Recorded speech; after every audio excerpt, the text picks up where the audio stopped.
tunnel, and we are ready to go as the Panthers get set to match up with Dak Prescott and the Dallas Cowboys.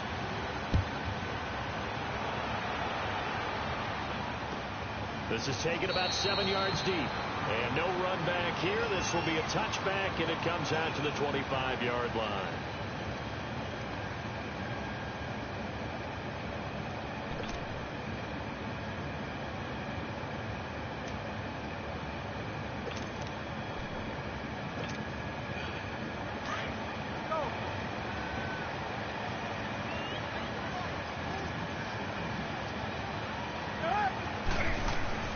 They go play action here on first down.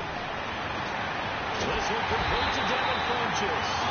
And they work this well upfield across the 45. And a nice gain of 21 yards.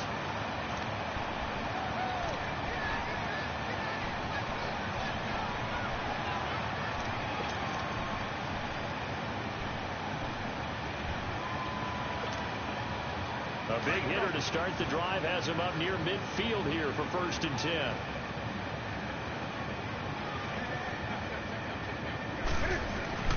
Now a play fake here on first down. That's Samuel caught left side. And he'll get it out to midfield. They'll spot it right at midfield at the 50. The completion good for 3, and it's 2nd down.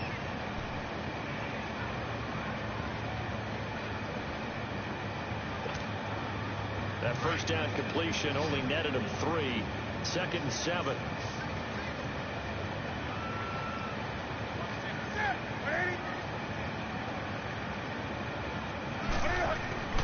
From the 50, Newton.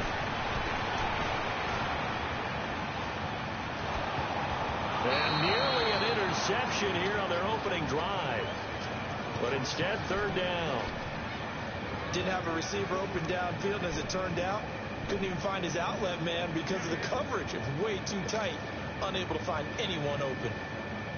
They head to the line facing a 3rd and 7 following the incompletion on 2nd down.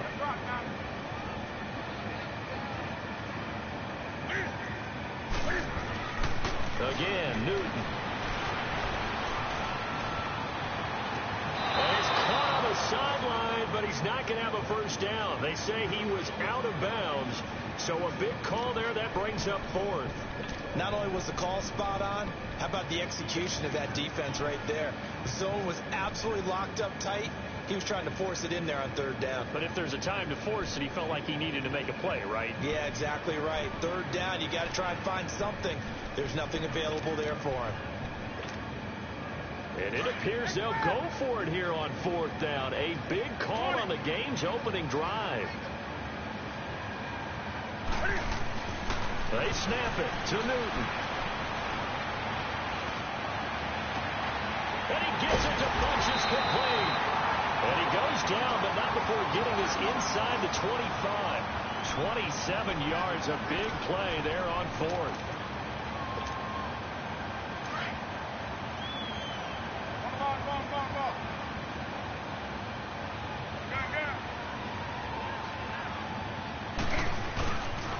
First carry of the game for Christian McCaffrey. And he's going to get this one down inside the 15. 9 yards is the pickup there, and they'll have a 2nd and 1. Pretty effective run there, and now they can start to smell that end zone. Pound the rock. Make sure you use your O-line to set the tone of dominance and physicality, and pound the rock.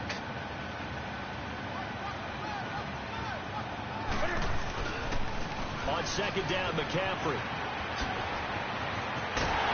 And they corral him just a couple yards shy of the end zone. It's a nice pickup of 12 yards, and it gives him a 1st and goal. And there we see an early burst that makes him one of the leading rushers in the league.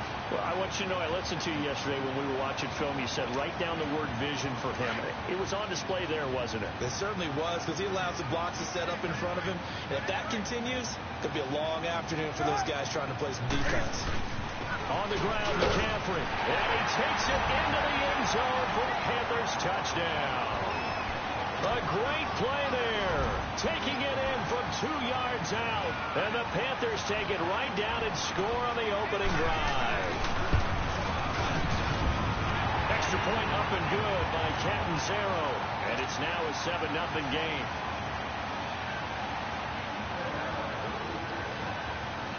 Catanzaro out now as he'll kick this one away. That's fielded in the end zone. And he'll be brought down at the 23, make it the 24-yard line.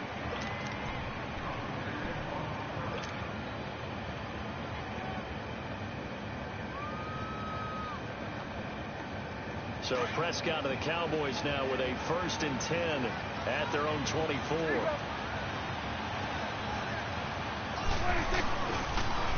Now the first carry for Ezekiel Elliott. And he'll take it ahead to the 28-yard line. In on the tackle there, Luke Kuechly. Well, it's time for them to be good teammates right here. And what I mean by that is possess the ball for a little while. Get at least 2 first downs. Give their defense a chance to settle down a little bit after they give up a touchdown. 2nd down, Prescott. Flush to his right. And he slides to avoid the hit. A good decision in the end to pull it and run. Get some 9 yards and a first. Partner, he was going through his progressions. Not there, not there. After about the 3rd one, he decided he better pull it down and run for it. And he slides down and avoids the hit for good measure. A first down carry by Elliott. And he'll go down right around the 47 this time. That one good for 10 yards.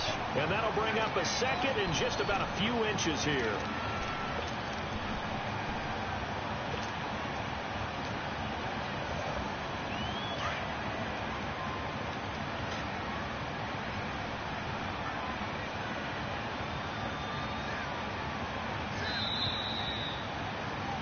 Sitting alongside Charles Davis, I'm Brandon Gaudin as it is Cowboy football to begin quarter number 2.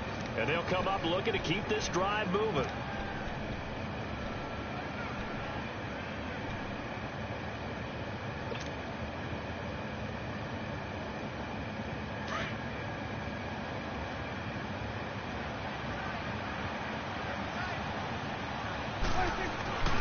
On 2nd down, Elliott.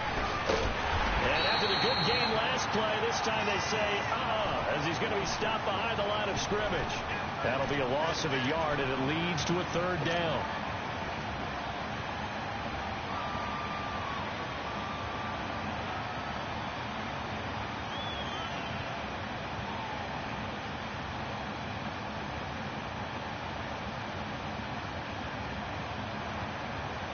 So 3rd and 2, and I count 6 defensive backs out there.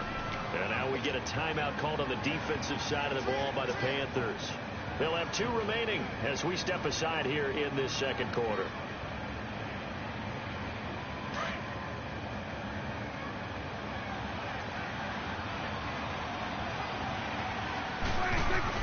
Prescott on 3rd and 2. A dump off to Elliott. And taking it across midfield and inside the 45. 12 yards there as they move the chains. Plenty of things to talk about here, partner, but to me, their defense gave up a touchdown on the first drive. How about how they're responding, coming back? That's a big 3rd down pickup to keep their drive alive. Give him 9 on the carry that time, and they're set up with a 2nd and 1. Looking to throw, Prescott. And he finds his target, Terrence Williams. And inside the 20 before he's brought down. 13 yards on his first catch. It's a first down as well. From the red zone now, Prescott. Flushed out right. And he just throws this one away. Smart decision here this close to the end zone, and it brings up 2nd down. They got pressure there and only rushing 3. And there's a defensive coordinator right now who is celebrating not just getting home with 3 there, but realizing if that's the type of pressure he can get in the entire game, then his pass defense is going to be excellent. You're dropping 8. Where are you going to go with the football? An incomplete pass on first down. That leads to a 2nd and 10. From the shotgun, it's Prescott. And this is caught. It's Cooper. First time they've hooked up here. Good for 17 and a first down. Well, they're piecing together a nice drive to start this one. Seems pretty scripted and pretty successful so far. And I think they did it without our help. Because you remember when we sat in the production meeting with them to talk about this. And, hey, you know, how you guys going to come out of the gate? I know I offered my help with a few plays, and they didn't seem to want it. I didn't offer mine. You were the smart one. Whatever they're doing, though, it's working really well. Now Elliott. Nothing doing there. They're going to wind up holding him at the 2. No gain there, and it's going to set up 2nd and goal. So stuffed from the 2. Now what? You know me pretty well. What do you think I want here? Play action? Definitely. Let him get outside and create. And if he has to run it, he has a little bit more space.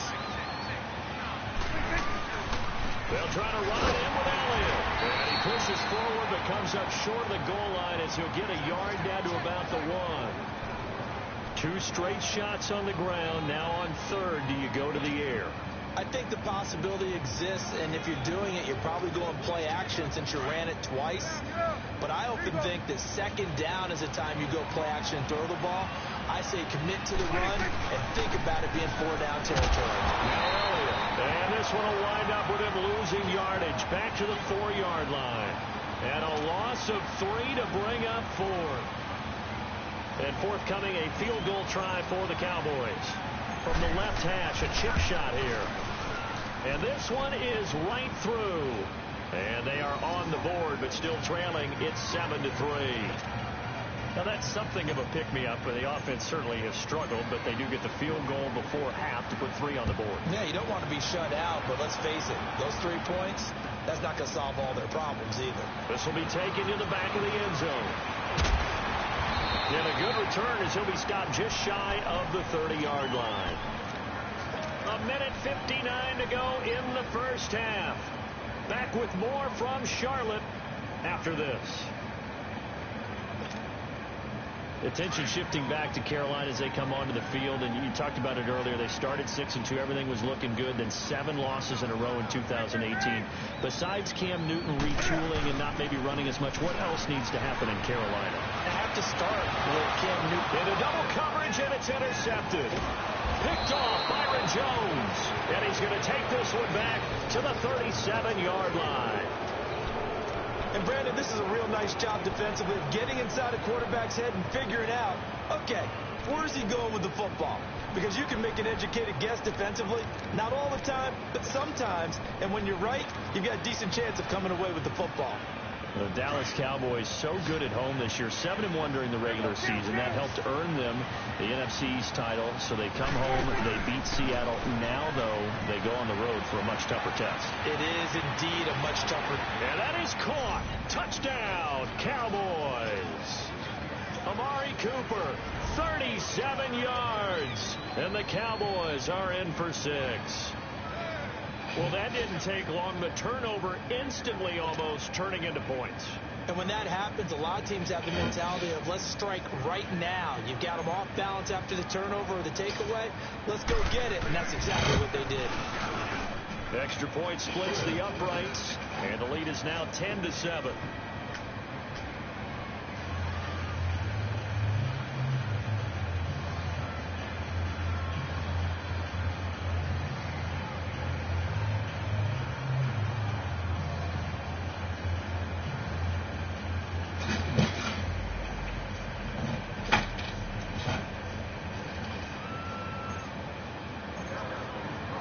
The kickoff team on the field now as they will send this one away.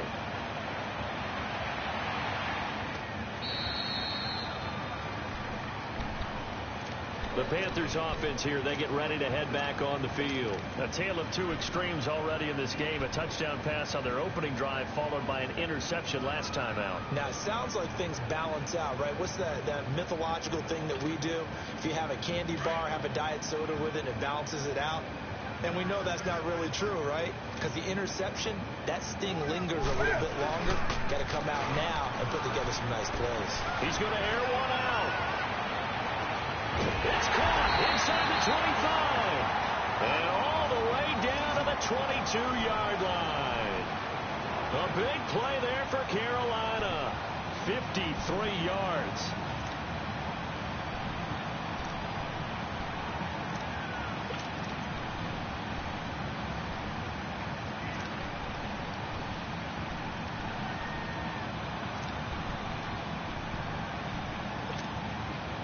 So barely time to catch our breath. Here's 1st and 10 just outside the red zone.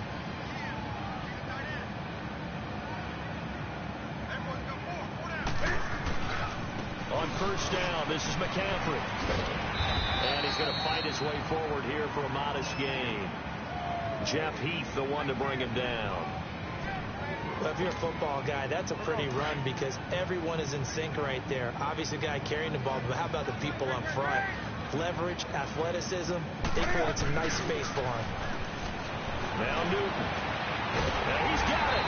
And he couldn't quite get there. Tackled down at the 1. He's got his first catch here before halftime, and it goes for a first down.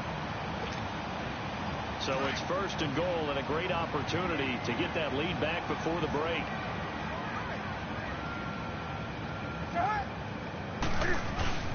They'll try to run with McCaffrey. And he is in. Touchdown, Carolina. A great effort there with his second touchdown here in this first half. And his guys are able to strike for 6.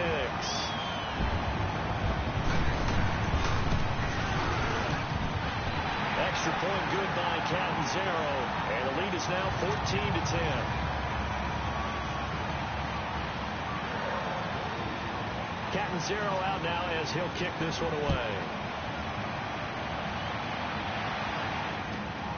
This fielded at the 2. And that should give his guys a spark. He's up all the way to the 44-yard line. Now that's the kind of return you're looking for. To get to that spot on the field, that allows you to do a lot of things on offense. They've got good starting field position as they come up here first and 10. Prescott from the gun. Letting one fly deep for Cooper. This is caught inside the 15. Touchdown, Cowboys. 2 first-half touchdown passes now for Dak Prescott. And the Cowboys are able to show off their quick strike ability. Now they'll line up to kick the extra point. Extra point right down the middle. And it's now 17-14.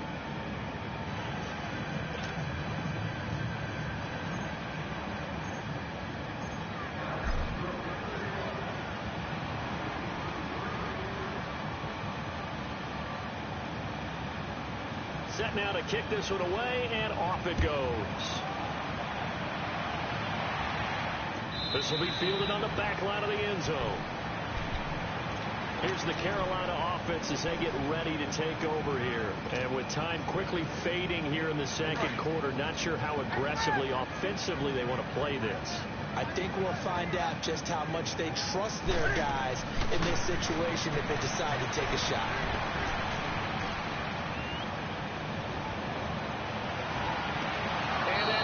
Incomplete. So 17 seconds now on the clock here. Even without a ton of pressure in his face, it just shows how difficult it is to pick apart his own defense. Those guys are sitting back, and they're not playing receivers as much as they're playing the eyes of the quarterback and when he delivers the ball. On 2nd and 10, Newton. He's going to launch this thing way downfield. Into a double team, and it's intercepted. Picked off Byron Jones.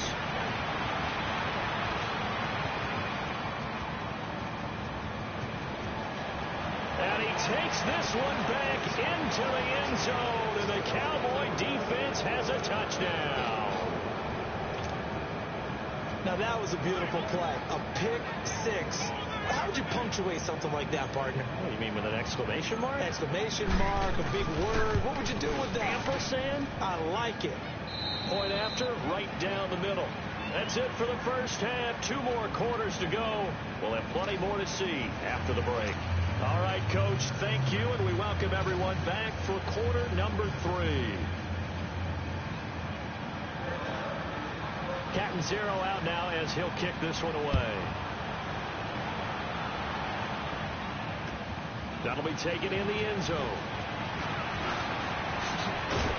And he's able to get it across the 20, but not by much, as he's marked down at the 21-yard line. Out come the Cowboys now as they'll go on offense first here in this third quarter. They built a good first-half lead. Now they have a chance to add on to it. And what I'm thinking is that the offensive staff spent the entire halftime just working with them on Here's what we think they're going to do to attack us in the second half. Nice first half that we've had, guys, but be prepared for some change-ups. We're going to see them when we kick it off in the second half. See how they handle any adjustments that might be made defensively.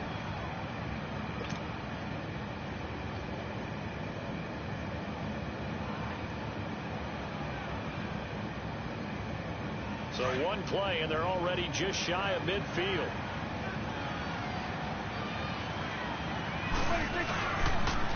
They'll pitch it out to Elliott. It's a 7-yard carry to set them up with a 2nd and 3. Running lanes were at a premium in the first half, but he's able to find some room there, and he's hoping that that's a precursor of a big second half.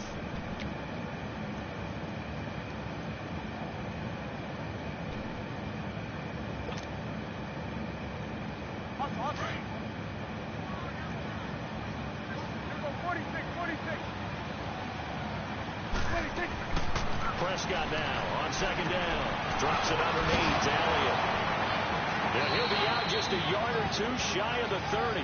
They pick up 12 on the play there, and they move the chains. Whatever the discussions were at halftime to try to slow down this offense, it has not worked to this point. Yeah, I have a vision right now of everything that was discussed at the half just being torn in shreds or being erased off of the Microsoft Surface tablets because none of it is working. They are really locked in on offense. And he struggles to get a yard here, maybe a yard, down to the 31.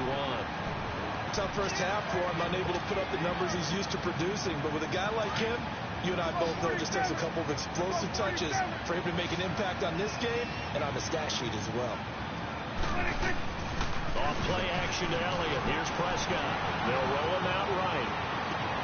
And he fires one that's intercepted. It's Shaq Thompson here with a pick.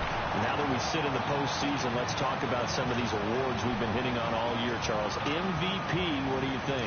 Well, I think it's going to come down to Patrick Mahomes, the quarterback at Kansas City, Drew Brees, quarterback New Orleans, and Aaron Donald, the defensive tackle for the Los Angeles Rams.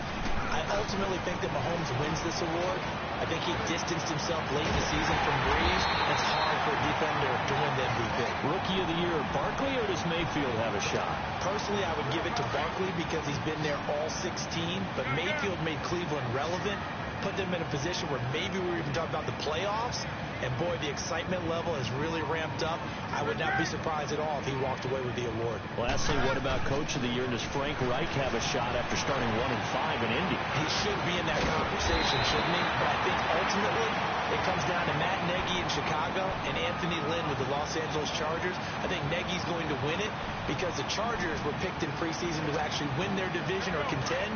The Bears were not. Back-to-back good plays have them on the move on 1st down.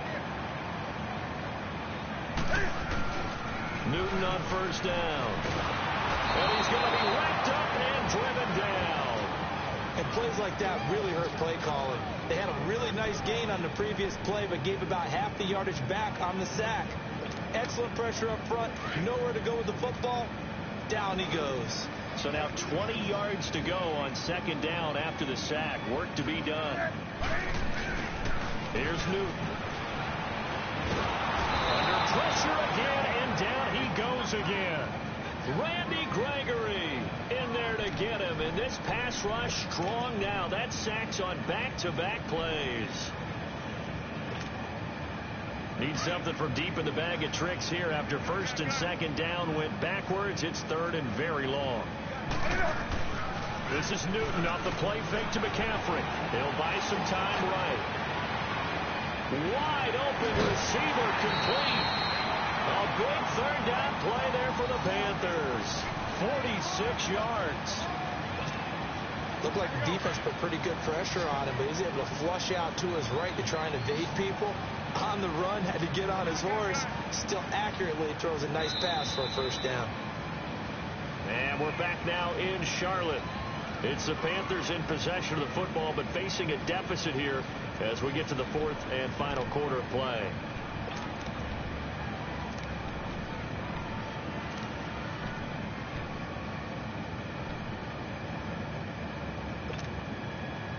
So 1st and 10 now from the 30.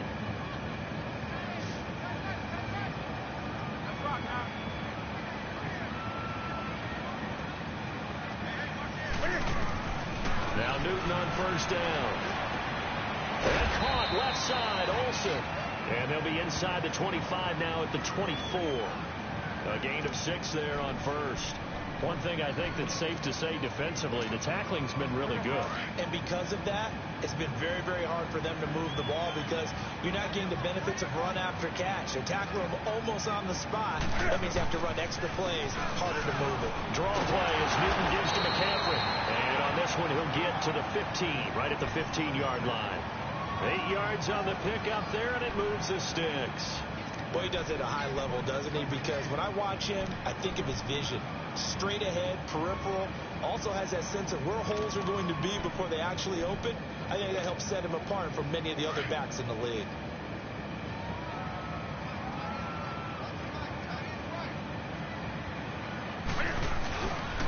Back to the ground on first, it's McCaffrey. And he will take it across for a Panthers touchdown. A great play there. A 15-yard touchdown run. And the Panthers are able to get this back within a touchdown. Extra point up and good by Catanzaro. And now things get a bit more interesting here in this fourth quarter.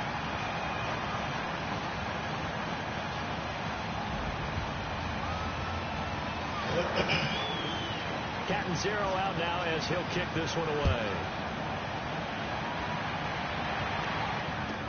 This is fielded a couple yards deep. And a good effort on the return there. Gets him across the 30 to the 33-yard line. And now Dallas gets set to take the field. I'm curious to see, Charles, about the play calling on this drive. Last time out, the interception that led to a touchdown. Here we are. I mean, very close, one-score game. Yeah, and if I'm a defender, I'm actually chirping Chili on the other side of the ball, saying, hey, we picked off the last one. What you going to do about it now? So when you do throw the football, high percentage, but throw it with confidence. If there's any hesitancy at all, it could end up in enemy's hands again. Clock continuing to run. They'll probably wind this all the way before snapping it on second down. A second down throw for Prescott. Throwing for his running back, and he's got it complete. And brought down, but not before reaching the 45-yard line. Give him 12 yards on that one. It earns him a fresh set of downs.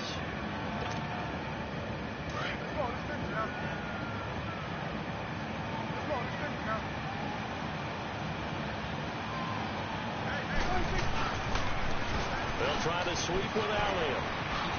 Oh, a heck of a move. Man. And he'll go down, but not before getting this inside the 30. A big hitter there. A first down gain of 26 yards.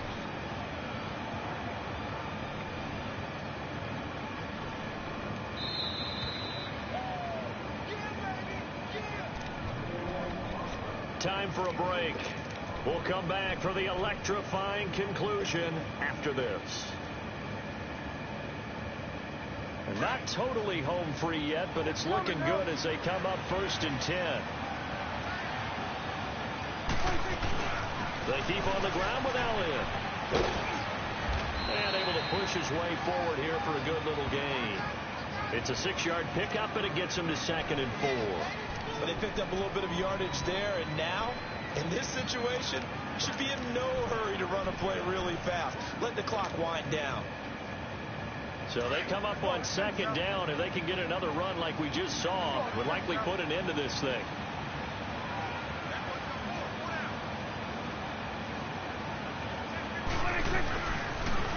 Elliott, toss right. And he'll be taken down near the 20 at the 21.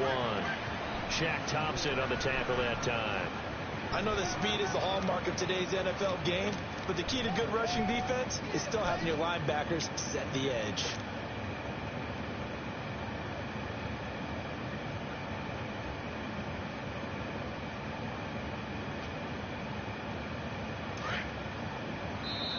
And now we get a timeout called on the defensive side of the ball by the Panthers, as the clock will stop with 45 seconds left to go in the game.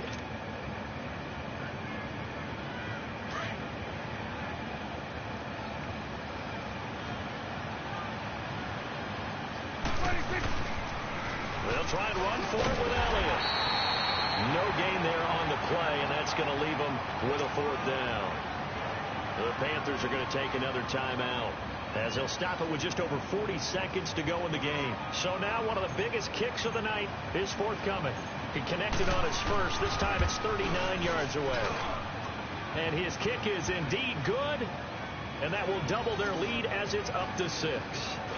So they get the 3, but you wonder now, is that going to be enough? Excellent question, because when I look at the smiles on that side of the field, they're a little tight, aren't they? If they had scored a touchdown there, those would be big half-moon grins right now because they feel a whole lot better about their position. And a touchdown in the other direction, all of a sudden they're down. This is taken about 7 yards deep. And all that work, but he stopped where he ultimately would have been, and he's simply taken a knee, and that's the 25-yard line. Carolina getting set to take the field. One possession game. Time very much a factor.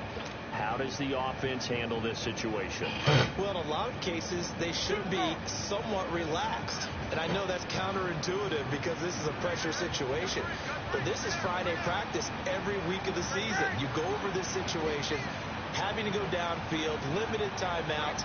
You got to get out of bounds and keep the drive going and set yourself up. And he can't get a throw away. He's taken down. David Irving in there to take him down, and the clock will roll. Well, so much for setting the tone of the drive offensively. Giving up a big sack that loses that kind of yardage, not a great start. He's back to throw. Sliding out of the pocket. Now a desperation throw. He's got him in. Complete. A very nice pickup of 33 yards.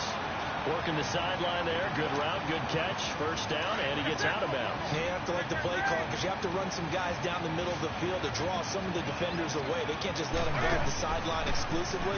That's how it's going to work. Sidelines and then completions to use the clock. Rolling to it. And, a crusher there as it's intercepted. Picked off at the 23. And to the 40-yard line, that's where the return stops. And that one, it's going to hurt big time.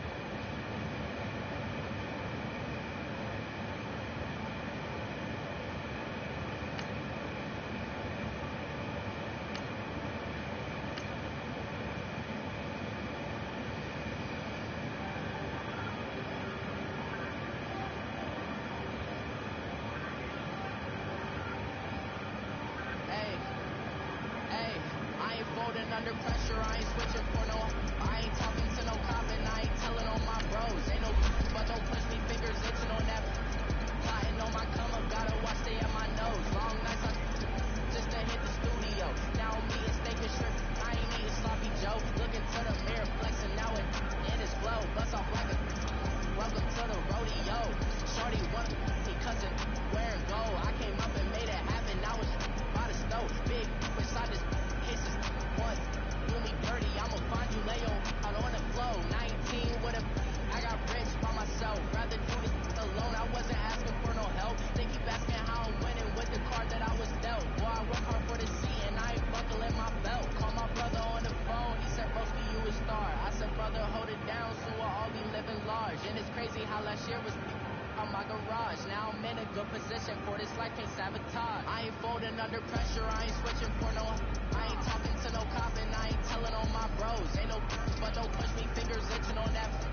Plotting on my come up, gotta watch stay at my nose. Long nights just to hit the studio. Now I'm eating steak and shrimp. I ain't eating sloppy Joe. Looking to the mirror, flexing now it in his flow. Bust off like a welcome to the rodeo. I got tattoos on my face, I use that as motivation. I can never get a job, so for my dream I'm dedicated. For a second, lost myself, I was too busy getting. Now they see me out in public and be known what my name is. All these rappers want the clout and the life of being famous. I just want to be stable, tell my family we made it. I was coming from my spot, a young had to be patient. Now I'm running up, these bands can hit the island for vacation. I've been on my haters, you could say I'm constipated. 5 racks on his fit, just to stunt while I'm in Vegas.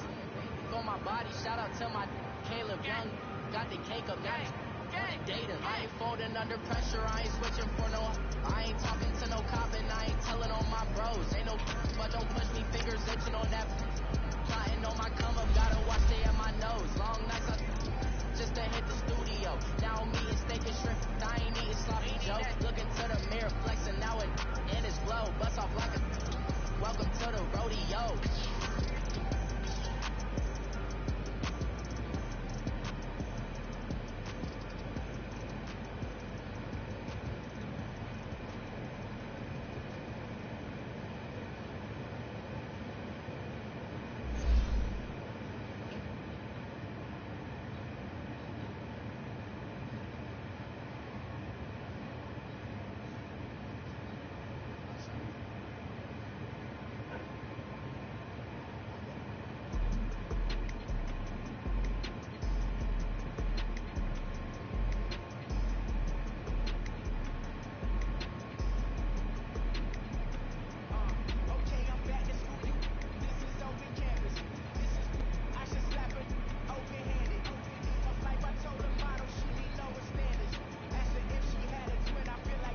It's the NFL on EA Sports, and we are at venerable Soldier Field in Chicago. This was the scene a moment ago as the Bears emerged from their tunnel. Ready for football are they, and ready for football are we, as the Bears get set to match up with Dak Prescott and the Dallas Cowboys. Cody Parkey now ready to get this one started, and off we go from Soldier Field. That'll be taken in the end zone. And the decision to bring it out will cost him about 5 yards, as he'll get this only back to the 20.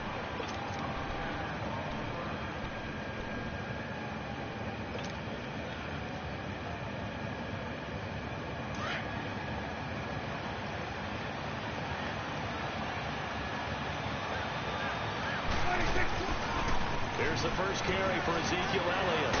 And he's got it past the 30 before he's hit and dropped. Right off the bat, it's a first down to start the drive, 12 yards. And that's a run that'll energize an offensive line. They'll take that one all day long. Fundamental breakdown by the defense. You've got to be able to make plays on the edge. So they'll come up 1st and 10 now from the 33.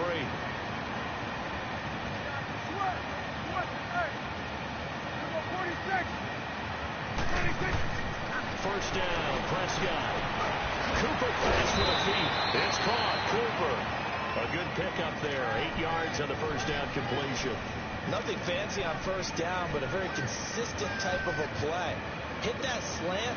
A lot of people call it an extension of the running game, and it can be if that pass is completed, because you hit a guy on the run like that, he often can go for good yardage. Sets him up nicely for second down, staying ahead of schedule. And the play goes nowhere. Losing yardage back near the 40 at the 39.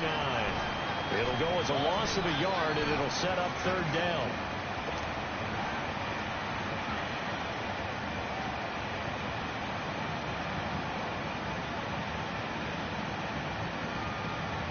And on third down, a nickel formation here defensively.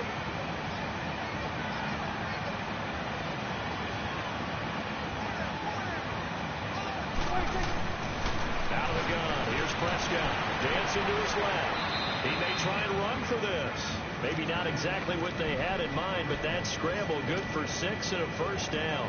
When they watch film of this game and hand out the grade sheets, he's going to really like getting a double plus on this play. Why? He scrambles and picks up a first down. But what else does he do?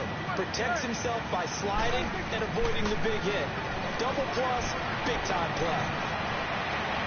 To the right side, he's got Cooper. It's complete. And he's out of bounds just before the midfield stripe at the 49. The completion good for 3, and it's second down. That first down completion only netted him 3. 2nd and 7.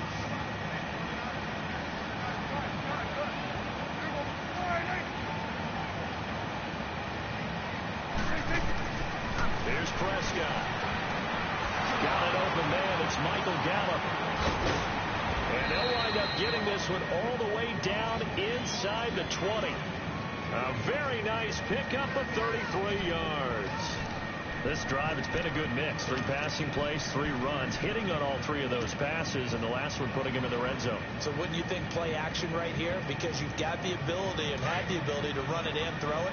Go play action and take your shot at the end zone. So the big play means just like that, they'll operate from the red zone now on first down. Now back to the ground with Elliott.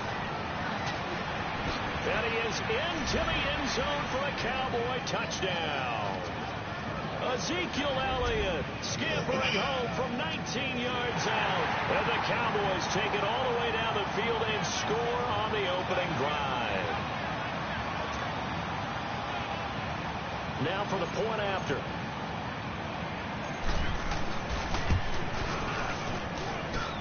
Extra point splits the uprights, and that makes the score 7-0.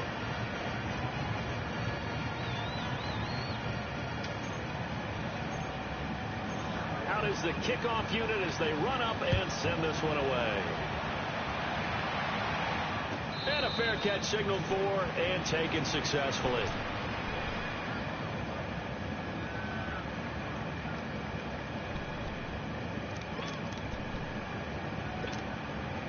Trubisky brings the Bears up 1st and 10 at their own 25-yard line. Out of the gun, Trubisky. Looking left side, and he's got a man. It's Burton.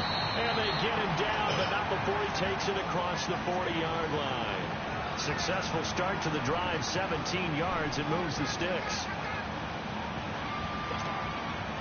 One play has him up past the 40 already, and another 1st and 10.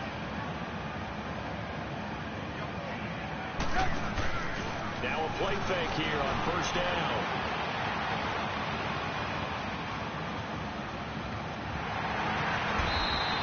Nice work to get 7 out of that, and it's 2nd down. Now, that was not a bad scramble there on 1st down. He didn't force it, nor did he throw it away. He was able to take off, and now he made it a very manageable 2nd and short.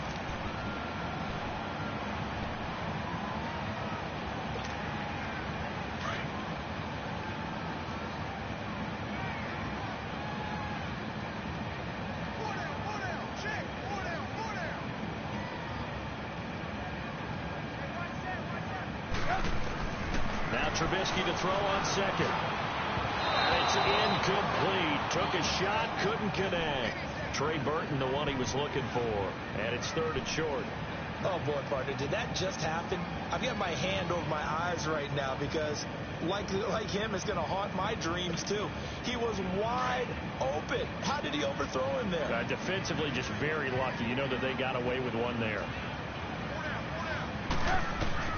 Trubisky now to throw on 3rd down. Got his man complete over the middle. It's Burton. And he's got the 1st down before being taken down at the 46. Trubisky finding the former Eagle Burton for the Chicago 1st. Brandon Gaudin, Charles Davis back with you as it's Bears football here to begin quarter number 2. And they've got it here with a 1st down.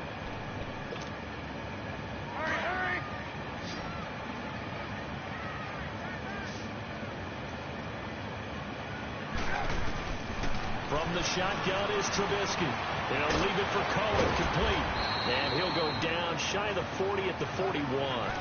It's a gain of 5 on the play, and it'll make it 2nd down. Now, that's the type of play that gives you a chance to win. Nothing forced downfield where you don't have a guy open. Swing it out to the back, and maybe even check it down, whatever you want to call it. Gain of 5. You're just trying to get 4 on 1st down. They're ahead of the chains now. 2nd and 5 after the 5-yard completion on 1st down. Here's the first carry for Tariq Cohen. And they'll be inside the 35 now at the 34-yard line. Calling a gain of 7, and it gets him a new set of downs. Yeah, once more, strong running, excellent blocking at the point of attack. They've got a nice little drive brewing right here. From the 34 now, here's 1st and 10. Looking to throw, Trubisky on 1st down. And the Cowboys' pressure gets there this time for the sack. Tyrone Crawford in there to make the sack. He buries him for a loss of 10.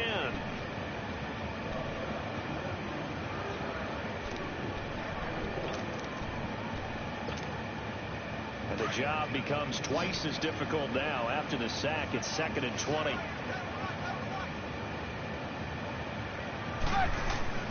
From the gun, it's Trubisky. And a diving grab. I think he got that. Yes. It'll be a pickup of 15 as that'll lead to 3rd down. When you're a player of his stature, you don't just circle the games on your team's calendar. You circle the Pro Bowl. Without a doubt. That's a game that you just figure you're going to be in each and every year. That's because of catches like that. That's why he goes. Here's Trubisky to throw. And that is incomplete. I'm not sure we could spot any tendency here on this 3rd down. They could have run it or passed it. Either one was available.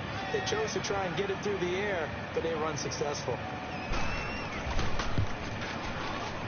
And Parkey's kick is good. And they are on the board, but still trailing. It's 7-3. So from an offensive perspective, at least able to get on the board here right in front of the 2-minute warning. Yeah, now it's time to talk about complementary football, isn't it? Because if the defense can force a 3 and out, there could be enough time on the clock. Now a hit and a loose football. And this is picked up by the Bears. And they are going to take over right there at the 22-yard line. As that ball got away from him, and he saw the opposing team recover it. You felt his pain? Oh, I felt his pain, and you know what was going through his head. Tuck it away. Take care of the ball. All the things he hears all week in practice, he didn't carry it over into the game. Now Trubisky on first down. And his throw here is incomplete.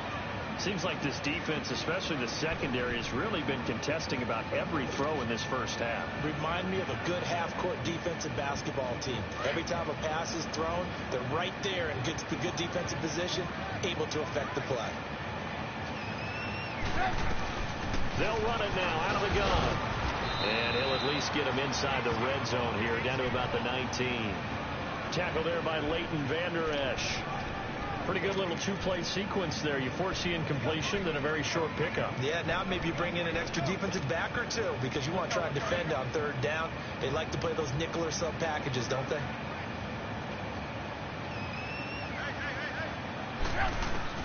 On third down, Trubisky.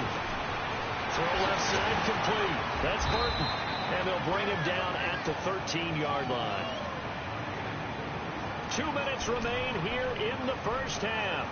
We're back to Soldier Field following this short break.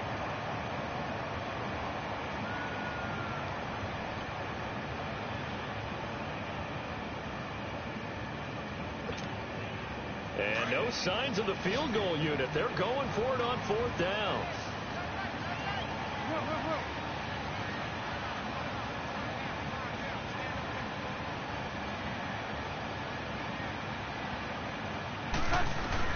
They'll try and throw for it with Trubisky. And my goodness, this is incomplete. The Bears tried it on fourth down, unable to convert. And the Cowboys defense is going to get them the football back. Well, CD, one thing you and I haven't discussed now that we are in the playoffs, now we know how the start of the draft is going to go. You look at the top 5, Arizona, San Fran, Jets at 3, Raiders, wherever they may be at 4, Tampa Bay 5. What are your thoughts? Well, immediately, this is going to be different in 2019 than 2018 because in 2018, it was all about the quarterbacks.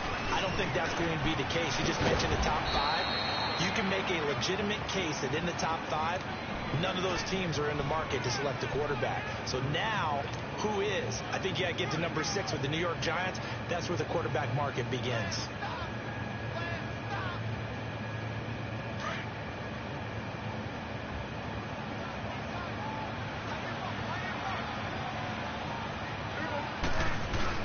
Now it's a bootleg with Prescott. They'll roll him out right. And that is incomplete. He was looking for Terrence Williams that time. And it's 3rd and 4. I know our vantage point might be a little bit better way up here, but that looked like an ill-advised throw to me. I didn't see anything open, and this play just didn't look right from the beginning. It did not. I thought he might get outside and just chuck it away. Dangerous pass, incomplete. Now they face a 3rd down and 4 after that incompletion on 2nd down.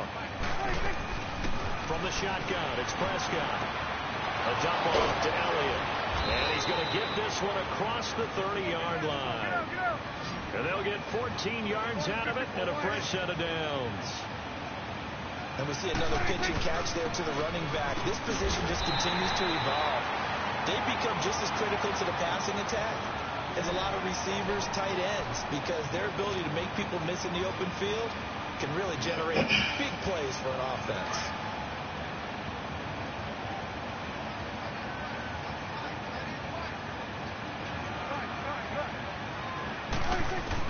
Prescott now on 2nd down.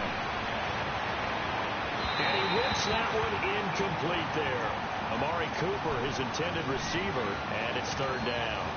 Had the right idea there, trying to throw it to the sideline, but he let him just a little bit too much, trying to get it out to his receiver. Ends up falling to the ground, incomplete. 3rd and long for Prescott. Cooper's got it. And they'll get it up just short of the 45 at the 44.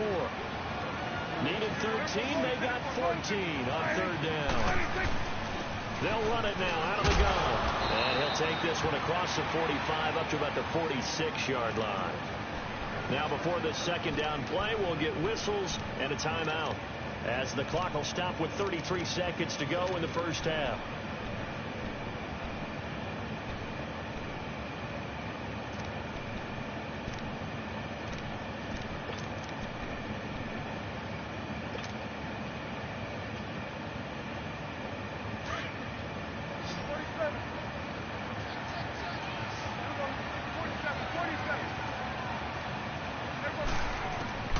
second down. Prescott.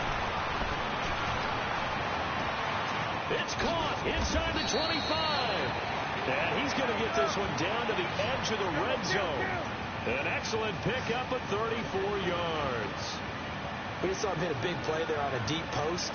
And most of the time, the post isn't available because usually you have defenders in the middle of the field. But if you throw enough curls and crossing routes and underneath routes, I know from experience, they get tired of watching those balls get caught. They start to creep up a little bit, and that's when you can hit them big over the top. Now whistles and a timeout with 3 seconds left in the first half.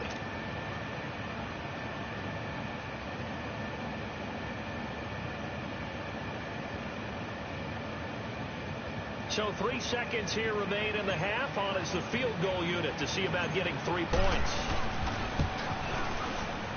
And his kick here is good. First half in the books. You're watching the NFL on EA Sports. Okay, Coach, appreciate it. A 1-touchdown game here as we get set to resume play in the second half. The kickoff unit is out on the field, and they will send this one away. This is taken about 7 yards deep. And no run back here. This will be a touchback, and it comes out to the 25-yard line. So here's the Bears offense now as they get set to start this third quarter. They're down here, but very much in this game. What's the tonality of a coach's talk when a game is within striking distance like this at intermission? Typically, what they're doing is emphasizing the things that went well in the first half and wanting more of that. Sure, you've got to go over some of the errors and clean up some things because there's a reason you're down. But overall, I think they want to stay positive, stay up with this team. We're just starting the second half, and we've got the football. Let's go ahead and punch it in, and then we'll take it from there. See how that recipe works. And he comes back with one complete. First play of the drive going for 14 and a first down. I think it all came together there. In-breaking route, drove it with excellent pace. Money throw right there to move the sticks. So from the 39 now, they'll come up on a 1st and 10. They go play action here on first down. Able to push his way through. And he will go down. A Cowboys sack. Demarcus Lawrence. He's the one that got to him. He takes him down for a loss of 9.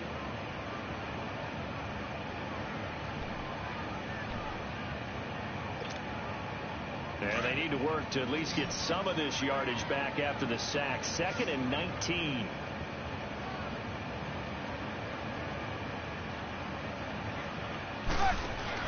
They run play action for Howard. Now Trubisky. And the hit jarred loose.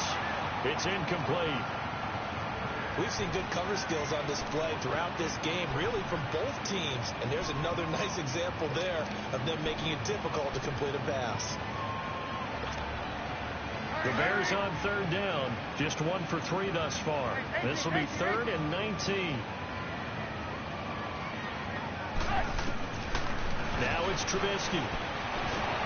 Pressure comes, and Trubisky goes down. Randy Gregory in there to drop him for a loss of 10. And it'll be 4th and long. Here's Pat O'Donnell now. And surprisingly, this is the first punt of the game for either team.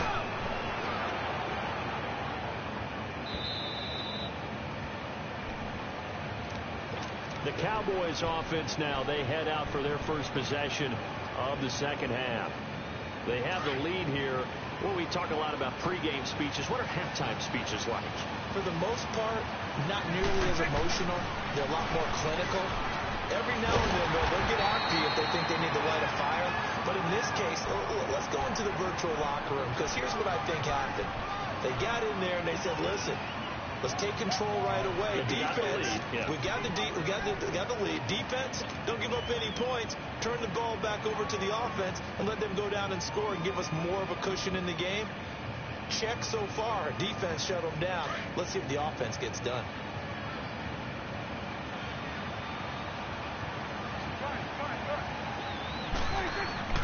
Prescott from the gun. Forced out to his left. And he's able to take this one up to the 35-yard line. Give him 7 there on the tuck and run, and they're in better shape now for 3rd.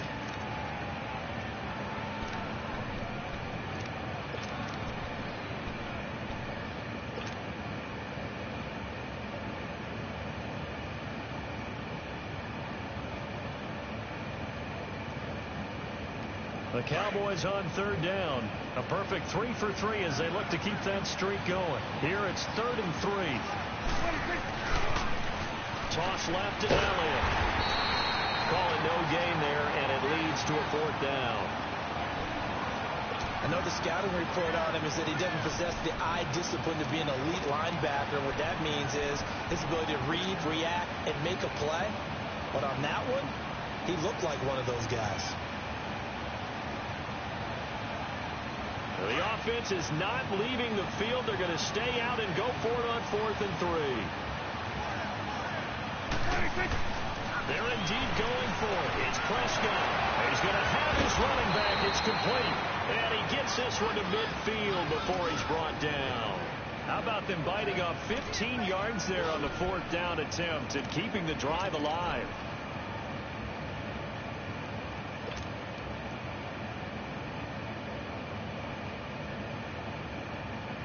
The 4th down run successful. Now they look to pay it off on 1st down. Prescott now from the 50. Out to his left. On the crossing route, he hits his man, Amari Cooper.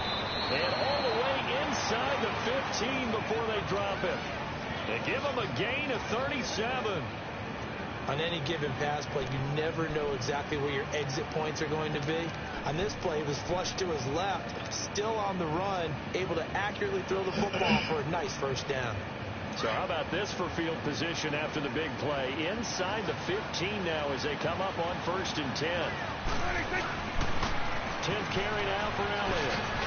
And this play gets blown up. They'll lose yardage. Back at the 17. That's going to go as a loss of 4, and it'll be 2nd down. The short field shrinks even more with the type of bodies they brought in on that play. Those extra tight ends, they weren't able to secure their blocks, and that one ended up going backwards.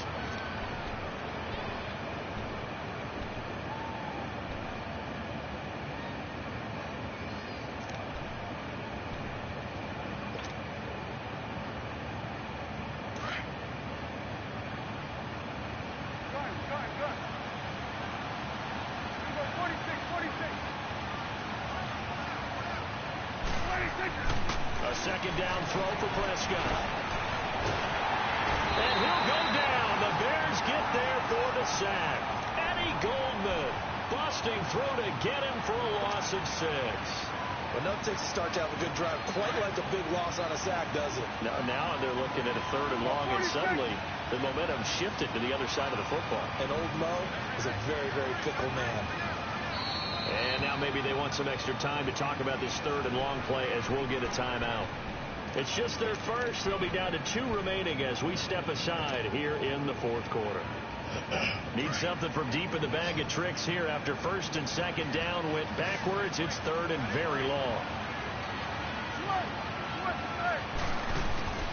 Out of the gun. Here's Prescott. And incomplete. The contact made the ball roam free and brings up 4th down. That's a good job there creating the contact to force the incompletion. And now since it's 4th down, that should set up a field goal situation. And a nice sigh of relief defensively to be able to hold them to 3. And his kick is right there. It's good. And they will stretch their lead to 10 now at 13-3. So his 2nd field goal of the game, and that could turn out to be the big one. Yeah, you have to make them score twice to beat you, and that's not impossible. But here in the 4th quarter, puts their backs clearly against the wall. And no return on this one as the fair catch is signaled for and taken. And now Chicago getting ready to go as they take the field. And on the last go-around, they really couldn't get anything going. They had to punt from deep inside their own territory, which means they're going to lose the field position battle as a general rule. What they're looking for now is a little more consistency, move the ball at least a few times on offense, get a couple of 1st downs, and hopefully flip the field. Yeah, just something to build off of. That's what they're looking for here. On 1st and 10, it's Trubisky. And his throw is incomplete. Jeff Heath, the strong safety, able to get in there on the coverage. It's always a battle. Who's going to win on 1st down, the offense or the defense? Let's face it, if you've got the ball, 4 yards or more on 1st down is what you're aiming for. They tried to throw for it there. Nice effort to knock Dalvin away and bring up 2nd down. Trubisky will throw. And this is Gabriel on the catch. And they'll get it up just short of the 45 at the 44. They call it a gain of 19, and it moves the chains.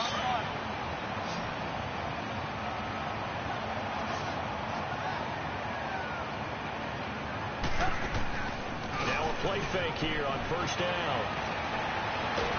And he can't find a receiver, and he's brought down. Demarcus Lawrence in there to pick up his second sack now of the afternoon. Now then, after the sack, it'll be interesting to see what they have planned for 2nd and 23.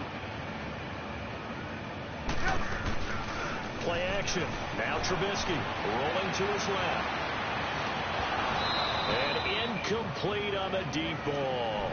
This defense is continuing to contest every deep ball that is thrown downfield. And look, it doesn't matter whether you're playing man or zone. Eventually, that becomes man on man, and you've got to trust yourself and go up at that moment of truth and make a play on the football. Now Trubisky. Pressure comes, and Trubisky goes down. Demarcus Lawrence able to disrupt yet another pass play. His 3rd sack of the afternoon.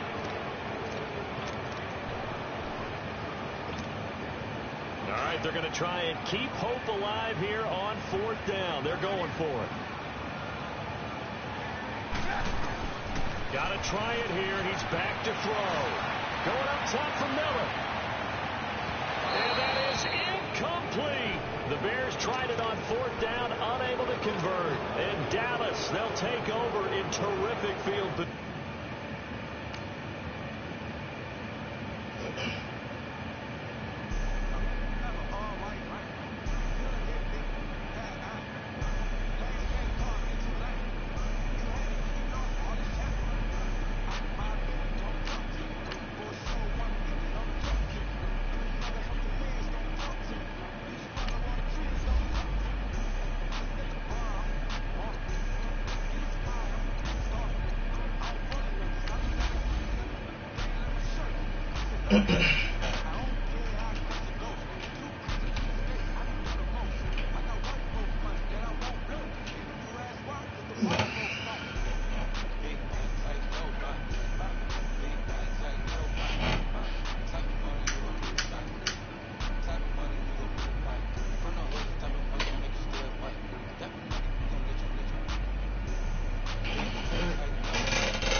EA Sports coverage of the NFL brings us to the heart of Texas and the very wonderful AT&T Stadium in Arlington. A moment ago, here was the scene with the Cowboys emerging from their tunnel. It was loud. It's still loud. We're ready for football as the Cowboys get set to match up with Dak Prescott and the Dallas Cowboys. The kickoff team on the field now as they will send this one away.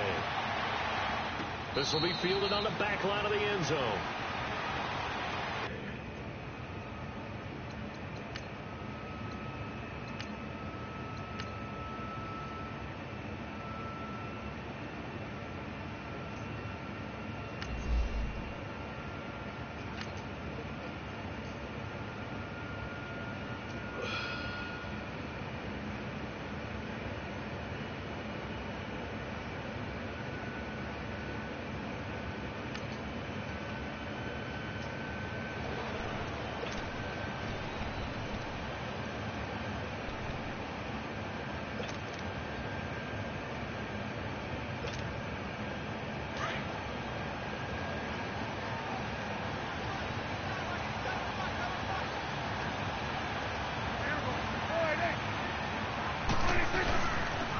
start on the ground with Elliott. And he will lose yardage and be backed up to the...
EA Sports coverage of the NFL brings us to the heart of Texas and the very wonderful AT&T Stadium in Arlington.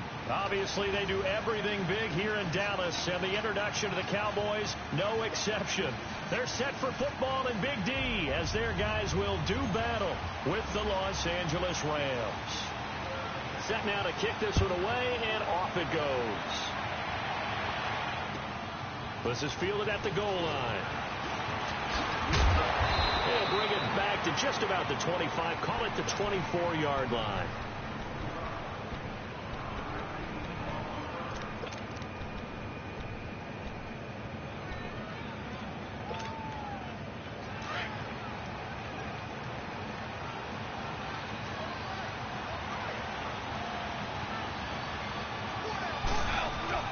A play fake to Gurley. Now gone.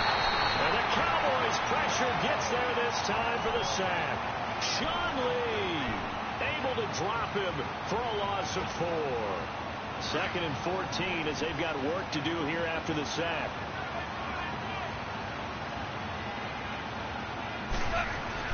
They go play action with Gurley. Now gone. Out left, he's got it to Everett. And he'll get to the 29-yard line, brought down there. They'll get 9 there as that sets him up better for 3rd down. So much goes into a successful play, doesn't it? How about that play action there? Freezing the defense just enough to bring the tight end free downfield for the completion. This defense looking for an early stop. This is 3rd down and 6. Here's Goff. He's letting it fly for Cooks.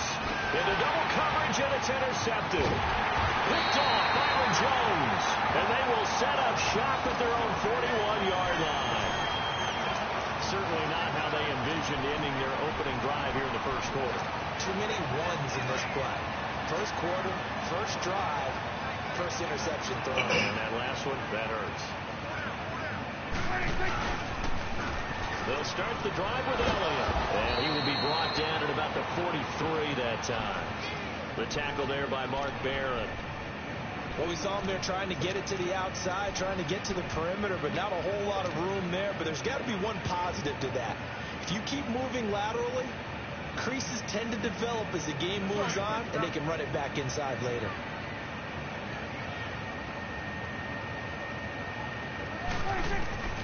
Here's Prescott. Drops it underneath to Elliott. Oh, Elliott going to be hit. He coughs it up. Loose football.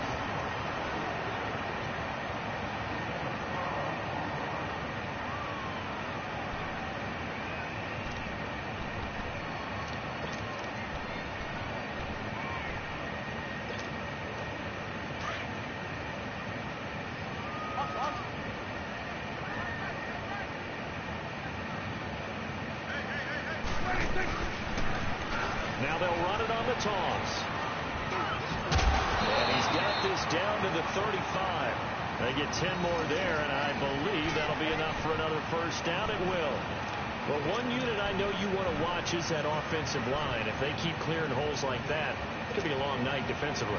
No doubt about it, because when they are in sync, as we're seeing so far, when that continuity is there, and you can see that they're playing off of each other while controlling the defensive front linebackers, you're exactly right. It'll be a very long night for the defense because someone's going to run for some big yardage. 8 yards on the pickup, and now they'll have some options on second and short. A nice run here early on. It doesn't take a great play caller to realize you want to establish a guy of his caliber with runs like this early because they'll pay dividends as the game progresses.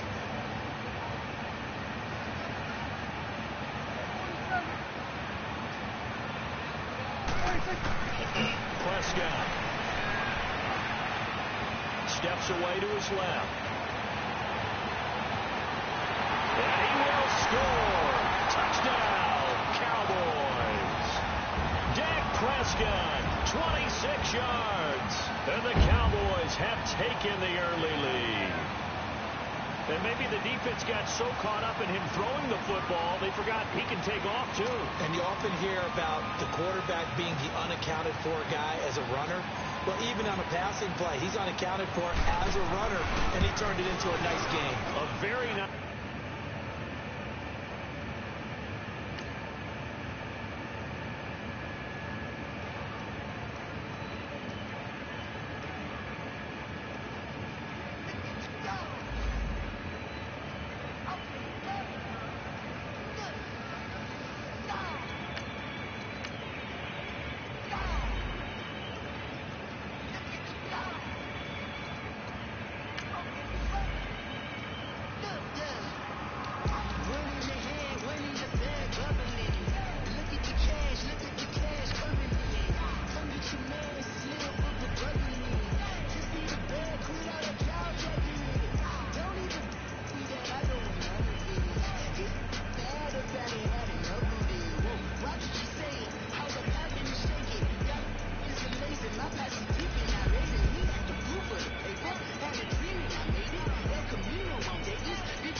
The NFL on EA Sports brings us to North Carolina and Bank of America Stadium here in Charlotte. Just a few moments ago, this building was shaking as the Carolina Panthers emerged from the tunnel here in Charlotte.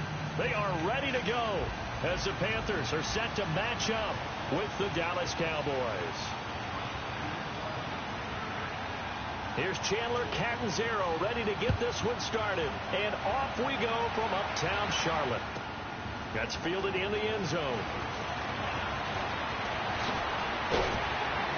And a pretty good return. return here. He'll be stopped just shy of the 25 at the 24-yard line.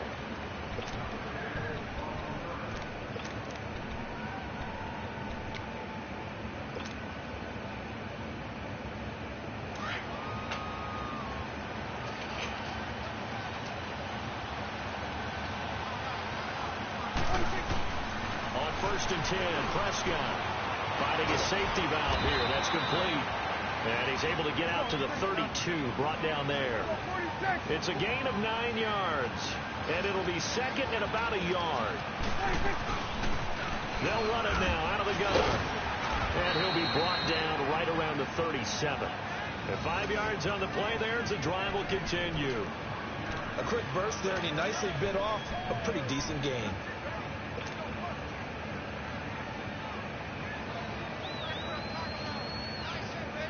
Line of scrimmage, the 37 on 1st and 10.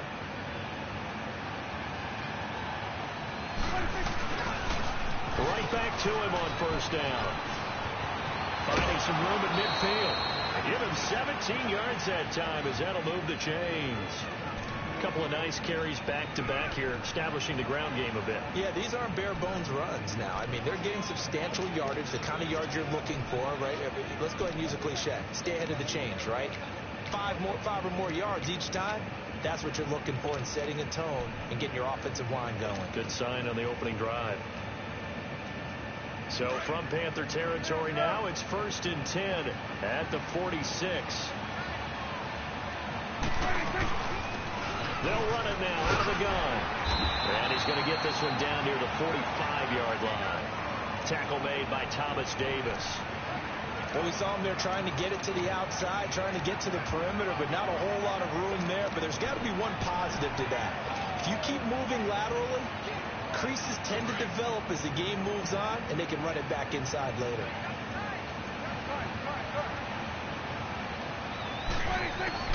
They'll try to throw now. Prescott. A dump off to Elliott. A nice pickup there of 11 yards, and it'll move the sticks. I'm not sure that this play was designed for him specifically, but they got through the progressions and got the ball to him. So second catch on the drive. He may not be a primary guy, but they definitely want him involved, don't they? Absolutely. This early, the opening drive, as you said, 2 catches. So if they can get him going in the passing game, that should open up his running game too.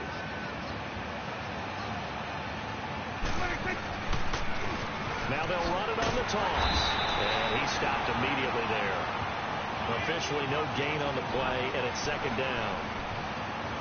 Nice job there defensively to clamp down because really they've been on their heels this drive. Agreed, and they really needed that one for confidence, just to feel a little bit better. But I don't know if I would be daunted by them stopping me on one run. This drive has gone pretty well. I could come right back at them. Looking for Cooper, and it's intercepted. Picked off by Thomas Davis. And a big turnover there as his guys will get the football back. Cooper was the intended target.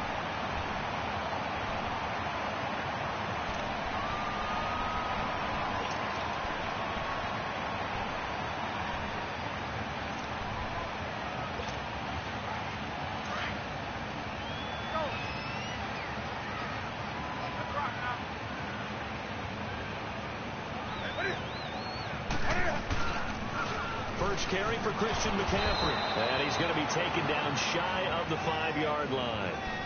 Just a yard on the first down carry, so it's 2nd and 9. That first down play, all you want to do is wedge out any type of space and try and create enough room. If you have to run the punter out there, he can successfully complete the punt. Yeah, didn't get a ton there, but at least some positive yardage.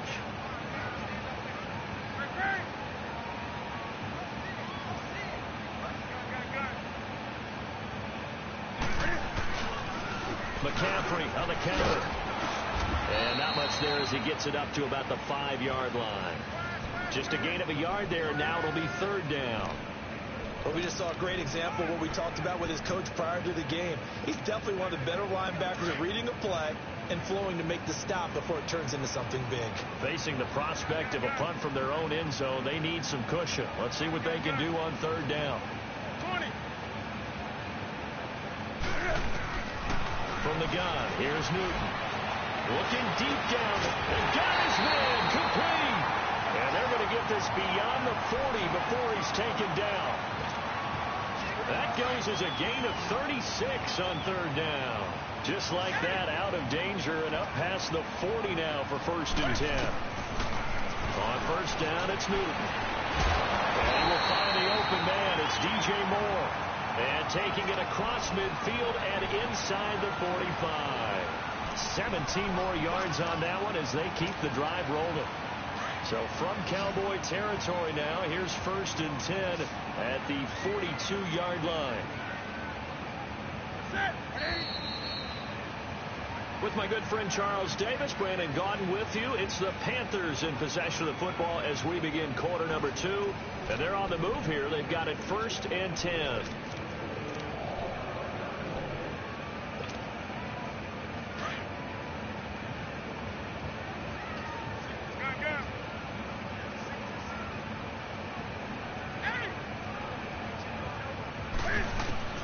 A shotgun snap for Newton. Toward the right sideline, but it's incomplete. All right, that one fell incomplete there, but the best quarterbacks, they'll miss on 40% of their throws, somewhere in that neighborhood, similar to a great hitter in baseball who's going to fail 7 out of 10 times and still have a great year. In this case, you want perfection, but way better that it hits the ground instead of going to an opposite color jersey. On 2nd and 10, Newton. And he takes a shot on the release as this will be incomplete. Nothing open downfield, and he had to get that one out in a hurry because he just knew he was about to take a big shot. Probably couldn't get his legs into the throw. Became an all-arm throw trying to check it down to his running back. Incomplete. This offense was on the move. Now 2 straight incompletions have them looking at 3rd and 10. They'll run it now out of the gun. And he'll take it inside the 40 to the 39-yard line. Call it a gain of 3, and it'll bring up 4th down. How about the fellas with the stars on the side of their helmets rising up on defense? We always hear about the Cowboys' rushing offense. Their rush defense is pretty good as well, I think, because they're so cohesive. Defensive line, linebackers really work well together. And that is going to be incomplete. Ron Rivera, the gambling type, but he comes up empty here. And the Cowboys defense is going to get him the football back. So Prescott and the Cowboys now with a 1st and 10 at the 39-yard line. Trying to shake off the interception from the last drive. He'll look to throw. And to the 42-yard line here and brought down there. The completion good for 3, and it's 2nd down.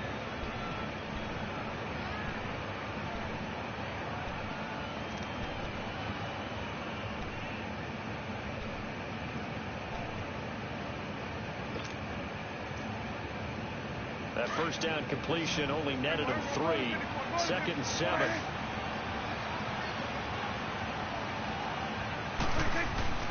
Throwing. Prescott. And incomplete there. A nice hit. Jars the ball free and brings up 3rd down. You get a tight end like this, and you know he's used to dishing out punishment, but here, he's one that has to absorb the contact, and as a result, unable to hold on to the football. They head to the line facing a 3rd and 7 following the incompletion on 2nd down. Prescott from the gun. And this time he's got the hook up. It's complete. And they're well past midfield, just a yard or 2 shy of the 40. His first catch, and it's a pretty big one. They get the conversion on 3rd down.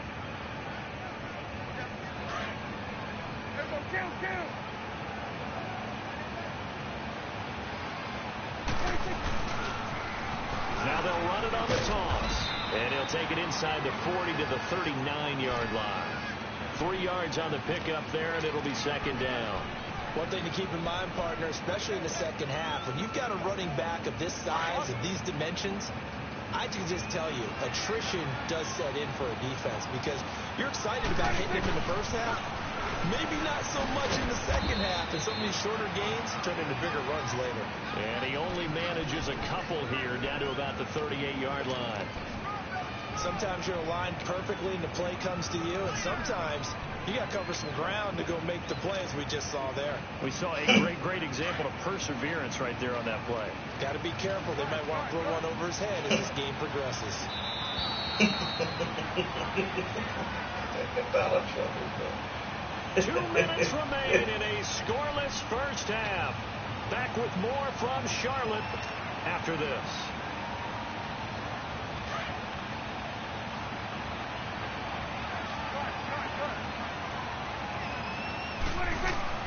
Prescott from the gun on third. He's going to flip one out here to his running back.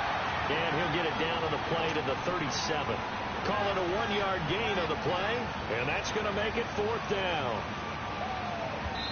Now the Panthers going to use the first of their timeouts. So as they take it over, we step aside.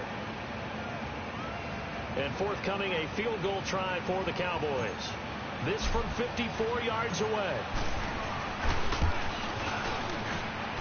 And this one looks good. It is good. Right down the pipe. And the Cowboys are going to jump out to a 3-0 lead. These kickers now, it used to be that a 50-plus yarder was cause for celebration. Now seemingly automatic. Yeah, isn't it funny when we prepare for a game, when you look at the backgrounds of these kickers, it's interesting, isn't it, to find out they were all-state quarterbacks, receivers, defensive backs, all-state wrestlers, right? Baseball players. We're finding athletes all along, and now they're just specialists putting it through the posts.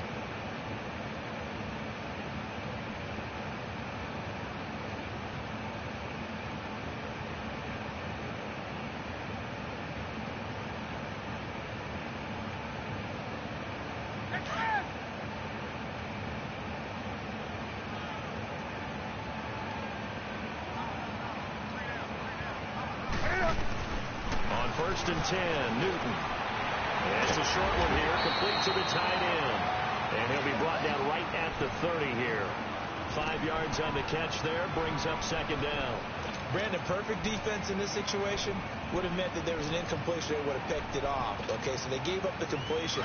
But I really enjoyed watching how the defense stayed in sync, stayed in great communication. And as he dragged across each zone, you see him pointing, communicating. There he is, and they passed him off to each defender. Ended up making a nice play, even though it was complete. He's got his first catch here before halftime, and it goes for a 1st down. Completion was given up, but that's why you play zone defense, so that you can have people around the ball when it's caught, and you don't give up much run after the catch.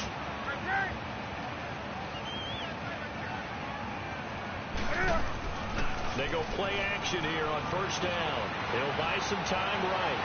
And that's going to be too high. Out of bounds and incomplete. Looking to go back to Thomas again. That'll bring up 2nd down. Well, while we have a second, let's look ahead of the divisional round of the AFC. Of course, Indianapolis and Kansas City kicking things off. And Charles, the Colts 4-0 all-time versus KC in the playoffs. They're becoming a pretty trendy pick. They really are, and a lot of it is because of the strength of their offensive and defensive lines, not to mention how Andrew Luck is playing in his comeback season here in 2018.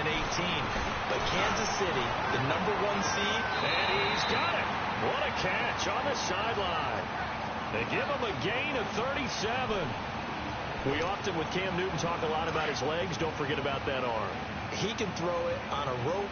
He can loft it. He's got the touch that's been developed throughout his career. But the big part about just watching him throw it seems almost effortless. Throwing middle, but it's incomplete. Thomas, the intended target. And it's 2nd down. It's been my observation there's been a nice variety of play calling defensively. You and I often talk about an offense's ability to keep a defense off balance with what they're doing. I think the converse has been true in this game. Yeah, I think you're right. They seem to have gone off tendency quite a bit, but only the 2nd quarter, a lot of time to change things. Eluding the pressure right. And he'll be taken down at the 2-yard line. Newton able to use those legs and get past the marker to pick up the first. So an instance there of Cam being Cam. We know he can use his legs. And with that big body, it's hard to get him down, even if you get a clear shot on him. Plus, he moves it a lot faster than what people think. And boy, does he have fun playing the game of football. He'll get it up the middle. It's a gain of a yard, and it'll set up 2nd and goal. Well, big man with ball met bigger man on the other side of the line. A really nice play for the defense. From the 2 now, 2nd and goal.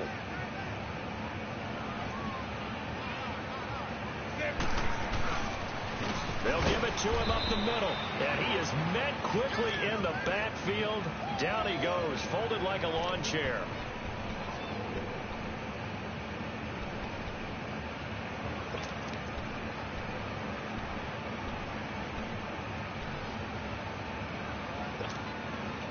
So backed up to the 6 now. 3rd and goal.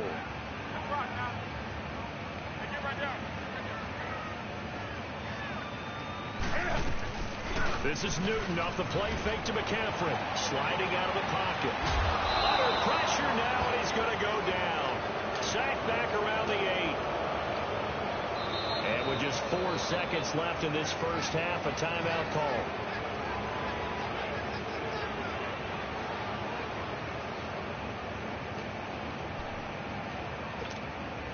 So with 4 seconds to go in the half, here's the field goal unit onto the field. From the right hash, and this one just a chippy. And Catanzaro's kick is right through, and that will tie things up as we head toward halftime. So they boot it through, and now we're all square after 2 quarters of play. And what's that great term you taught me? They're level, right? They got back to level. Now they get to go back in the locker room, regroup, and start over in the second half. Very short kick. This will be taken by one of the up men. We have hit halftime. Still, all right, hang on. We'll jump over halftime. And we welcome you back now alongside Charles Davis, off Brandon Gunn, getting set for quarter number 3 here. Second half ready to roll. 2 field goals, the combined output in half number 1. Could be first touchdown wins. This is fielded a couple yards deep. And he'll wind up about 4 yards shy of where he would have been if he had taken a knee, as they'll start at the 21-yard line. Out come the Panthers. They'll have it first on offense in the 3rd quarter. They have a chance to break our tie here as we get a look at the first drive of quarter 3. And it's such a tone setter, isn't it? Because both sides trying to seize momentum to begin the half. What do they have dialed up? And he will go down. A Cowboys sack. Sean Lee coming hard on the blitz. He dumps him for a loss of 8. Brandon, if I'm an offensive coordinator and I see an all-out rush like that, I file it away because I'm going to use their aggressiveness against them as this game goes on. I'm going to hit them with a screen soon. To throw on second down is Newton. And he's going to be brought down. Back at his own 6-yard line. Randy Gregory in there to drop him, and sacks on 1st and 2nd downs are going to lead to a 3rd and long.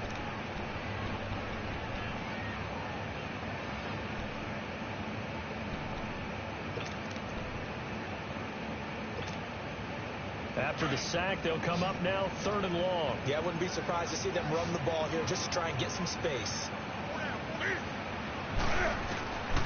No run call here. They'll look to throw instead. Looking left side, that's caught by Moore. And he's able to get this one all the way past the 30. A really nice gain of 25 yards. He's such a good route runner. Shows it there on 3rd down. Very proficient and a good pass. And you know what I've observed over the years in the NFL? The better a route runner you are, the more confidence your guy's going to have in you to go to you in important times because he can trust you being in the right spot, and they connected there and picked up a first down. A very solid gain of 27. So from Cowboy territory now, here's 1st and 10 at the 42-yard line. Now Newton. He rifles one that's intercepted. Chidobe with a pick. And they're going to set up shop at the 32-yard line. Well, Charles, the All-Pro team was announced a Friday before the playoffs started. Aaron Donald, the only unanimous choice. Let's see, the Chiefs had 4, Bears had 4. What stuck out to you about the All-Pro team? Well, it's such a great year for Drew Brees at quarterback for New Orleans, the #1 seed in the NFC. Yet he's only 2nd team All-Pro because Patrick Mahomes had a rush coming, and he's taken down. And they weren't in zone coverage. They were in man, and each man did his job. And that looked like vintage, old-school coverage, didn't it? Man coverage reminded me of an old Raiders team. They had a Hall of Famer at one corner and a Defensive Player of the Year at the other, and they just locked people down.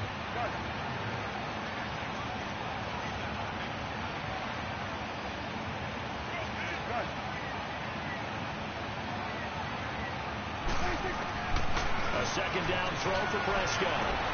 And there is Amari Cooper, his first catch. That his first catch so far. They've held him under wraps, but he's got a first down there. So Amari Cooper out of Northwestern High School in Miami making a nice play there. And it's so funny that when I was going through the draft process when he came out of Alabama and was inquiring about him and his skills, they say it all began back in Miami. He really became a pro receiver at a young age because of his attention to detail and precision. But don't forget his athletic ability. That's what made that catch there. He did spend 1 year with Teddy Bridgewater as his quarterback there, so that helped back in high school.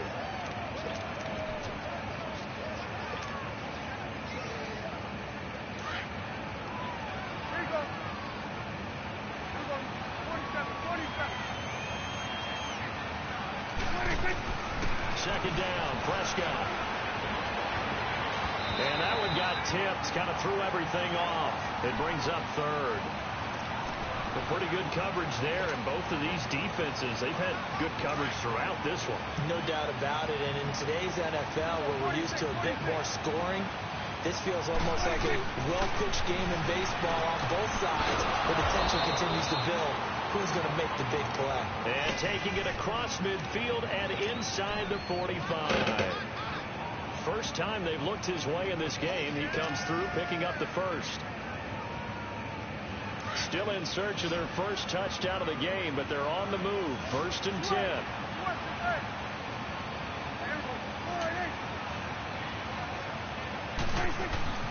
First down, Prescott.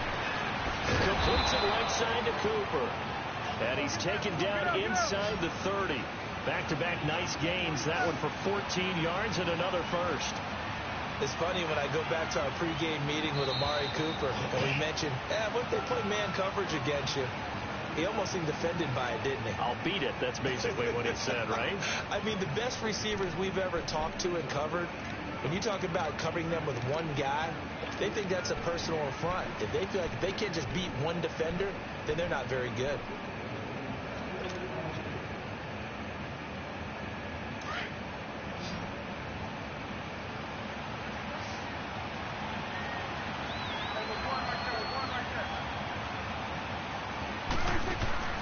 Now a play fake here on first down. And it pops free. The collision there jarred the ball loose and brings up second down. But that certainly looked like something that they discussed all week in practice getting ready for this one. Take the big shot right out of the gate. At worst, you'll open up the defense a little bit, loosen them up, have them back on their heels. Here's 2nd and 10 now from the 29. They play fake to Elliott. Now Prescott. A hit as he throws there, incomplete. Cooper again the target, and that takes us from 2nd to 3rd down. I think he had to unload that one before he wanted to. He was right up in his grill. I think he was a dentist there without a license, don't you? Just not enough time for the play to develop. Just lucky it wasn't a fumble, really. Big play coming up. Here's 3rd and 10. I would expect to see some pressure here. And the blitz does come. And he couldn't hang on to it through the contact. Incomplete. You can tell they were hoping for a flag there offensively. Several on the sideline motioning, hey, why not a penalty? Why not a penalty? What did you see? Yeah, I think you've got to let them play, and the officials are instructed. If there's contact coming from both sides, no flag. Let them fight it out. And forces 4th down. And this one is right down the middle. And they will take the lead here in this battle of field goals. It's 6-3. We still wait on the first touchdown of the game, but a second field goal now makes it a 6-3 score. Yeah, I know a lot of people would call this the definition of winning ugly. To me, this is gorgeous. I'm a defender, right? I love these kind of games. The tension is high. Who's going to make the play to win it? And right now, that field goal may be the advantage they need. So Newton and the Panthers come up now 1st and 10 at their 25-yard line. They go back to the air here after the INT on the last drive. And it's a short one here, complete to his tight end. And he gets this one just shy of the 40, down at the 39.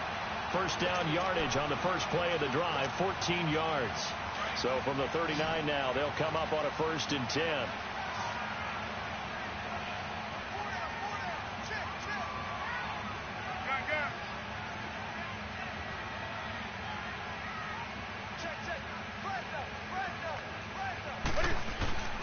Newton on first down. Catch here, left side, Thomas. And he'll get it out a couple yards shy of midfield at the 48. Give him 9 there on the first down completion. Seeing that play and understand just how tough it is to cover tight ends, especially the ones running around the NFL nowadays, makes me glad I didn't make it in that league. I would have had a really difficult time. But now you get to sit up here with me. Yeah, and that's fun, isn't it? And what a really nice game right there on first down for them. Brings up a nice second down for them.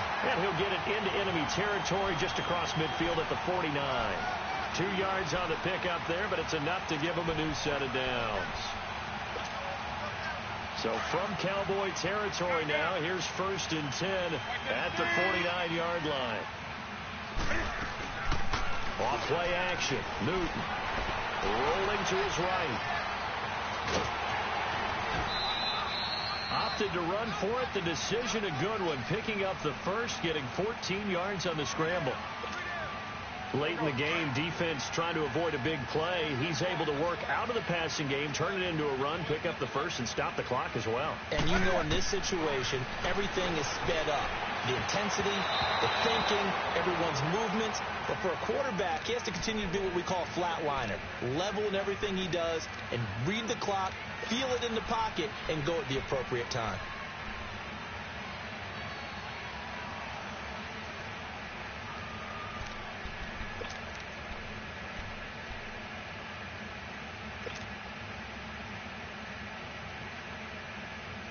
They'll try again from the 36 on 2nd and 10.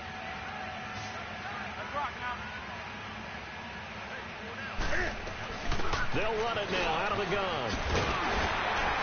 And brought down, but not before they're inside the 25. Give them 11 yards that time and a new set of downs. We'll definitely see some open running lanes, and he's taking advantage of it right now, but that shouldn't be a surprise. Defense has the lead. They're playing for the pass first. And he's going to go down here, a sack. They push him back to the 34. Demarcus Lawrence in there to drop him, and it'll be a loss of about 8. Got to imagine the pass rush will be equally intense here on 2nd down following the sack. It's 2nd and 18.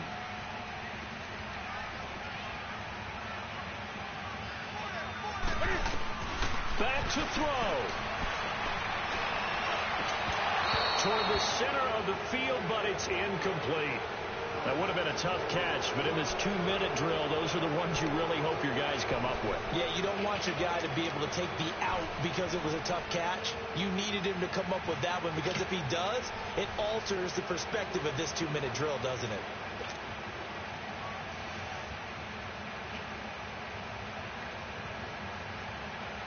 The Panthers on 3rd down. They've hit 2 for 4 thus far. This will be a tough 3rd and 18. He's back to throw. And incomplete. The contact made the ball roam free and brings up 4th down. These are the spots, this stage of the game, where it pays to have speed on the perimeter, doesn't it? It certainly does, and in the second quarter, he may very well run by him, but in this situation, I know as a defender, I'm loosening up a couple of extra steps that allowed him to run with him stride for stride. Everything looked good. Good snap, good hold. Sometimes, though, the ball just doesn't want to go where you want it, and this one winds up no good. So from the 39 now, they'll come up on a 1st and 10. Now they'll run it on the toss. And he'll be brought down just shy of the 45. And now we get a timeout called on the defensive side of the ball by the Panthers, as they'll talk things over prior to this upcoming 2nd down play.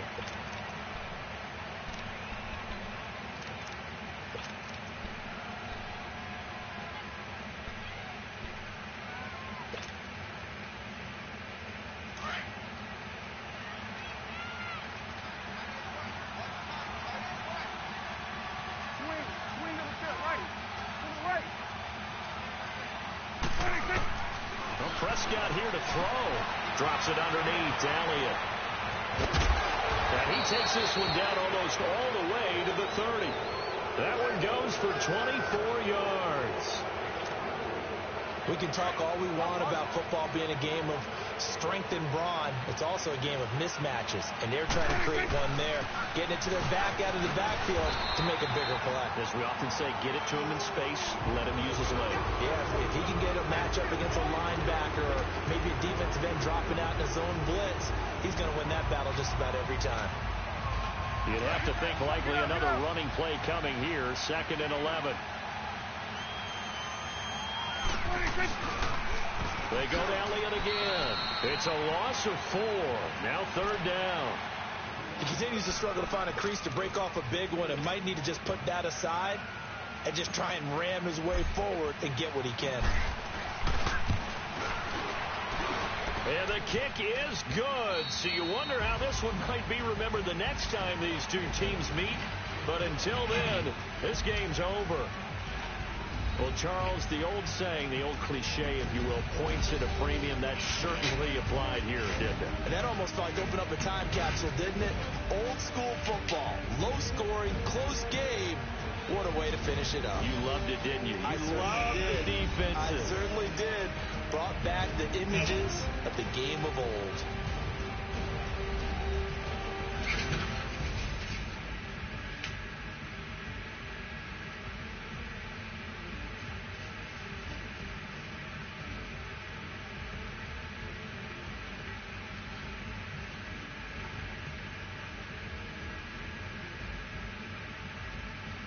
So that'll do it for my partner, Charles Davis, and the best darn crew in the industry. I'm Brandon Gaudin. This has been a presentation of the NFL on EA Sports.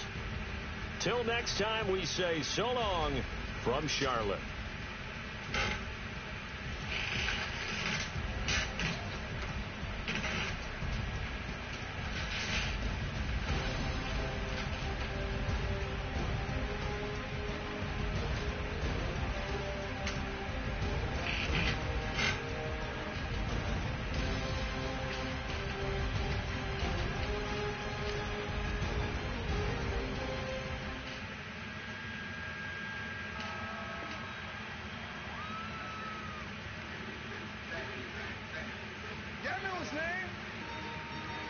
Ladies and gentlemen, C5. Oh! Wing time. Yeah. Zone. Let me see your shoulders work. I mean, I don't know what y'all came. He told you that radical Islamist terrorism does not stem. They said I had AFib. What's AFib? Fact that we're... Which something you've seen and noticed over recent days is not only the president, but several of his aides and spokesmen have been coming out and calling this a crisis on the border. They want to use that to justify if the president does declare it a national emergency. And according to what our reporting shows, the more that they say that this is a crisis, the more times the legal team will be able to point to those times in their legal defense strategy. Now, they're also looking for other ways here, John, including that the White House has held every single meeting they've had with congressional leaders over this shutdown, including that pretty brief one yesterday that only lasted about 15 minutes in the White House Situation Room. They want that to really convey what they believe, that this is a crisis on the border, something that Democrats have essentially said that they are making up. Now, the president didn't commit to declaring this a national emergency, but our sources inside the White House say that is increasingly seeming like the only option, because it doesn't seem that these negotiations are going to pan out between the White House and Democrats. And if that wasn't obvious enough, it was when the president compared the House Speaker to negotiating with the leader of China earlier today. So, John, that's what they're waiting on right now, for the president to be prepared to do that. But we are told right now we don't expect him to do so at the border today. Today, at least. Caitlin Collins live at the White House. Appreciate that. With me in the studio to share the reporting and their insights, Julie Pace with the Associated Press, Paul Kane of the Washington Post, Perry Bacon of 538, and Margaret Talent with Bloomberg. I'm struck just by the reporting there. They say the more times they say crisis, the more justification they have for declaring a crisis. If I keep saying Powerball, do I win the Powerball? Well, sorry. You can't win if you don't play. Sorry, but they're preparing the paperwork, which is what they're supposed to do when your boss tells you this is a distinct possibility. Most Republican members of Congress, even those who support the president on the wall, don't want this to happen because it's an assertion of congressional authority. The president's saying essentially, I'm going around you. But is it, given what happened yesterday, given what we've heard from the president today and the Democratic leaders today, and we'll get to them in a minute, Is it the only visible off-ramp at the moment? It certainly looks like it is. If the president's condition here is if we can't make a deal, then I will do this, then there's no indication that there's a deal in the works at this point. I think the question is, if he does go forward with a national emergency, what does that actually do to funding the government? Does the Democratic Party, do Republicans push him to say, if you do this, then you have to at least sign a funding bill? I don't think we've heard that from the president yet, if he would make sure that the government does open if he goes forward with an emergency. It is a missing piece. And one of the things we did, the president, whether you like him or don't like him, one of the remarkable things about him is he's fully transparent. He stops with reporters today on the White House lawn. He makes his case, and today is about making points, not about making deals. He's going to the border, again.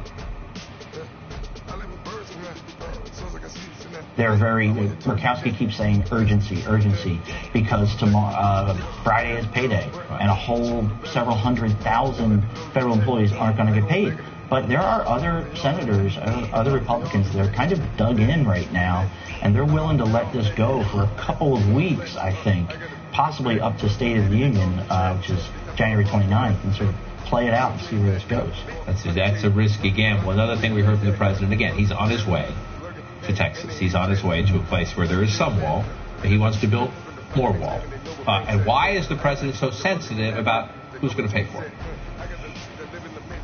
When during the campaign, I would say Mexico is going to pay for it. Obviously, I never said this, and I never meant they're going to write out a check. I said they're going to pay for it. They are. They are paying for it with the incredible deal we made called the United States, Mexico, and Canada USMCA deal. Mexico is paying for the wall indirectly. And when I said Mexico will pay for the wall in front of thousands and thousands of people, obviously they're not going to write a check. It's not how trade deals work, but I'm not going to get into that right now. Mexico's not paying for the wall.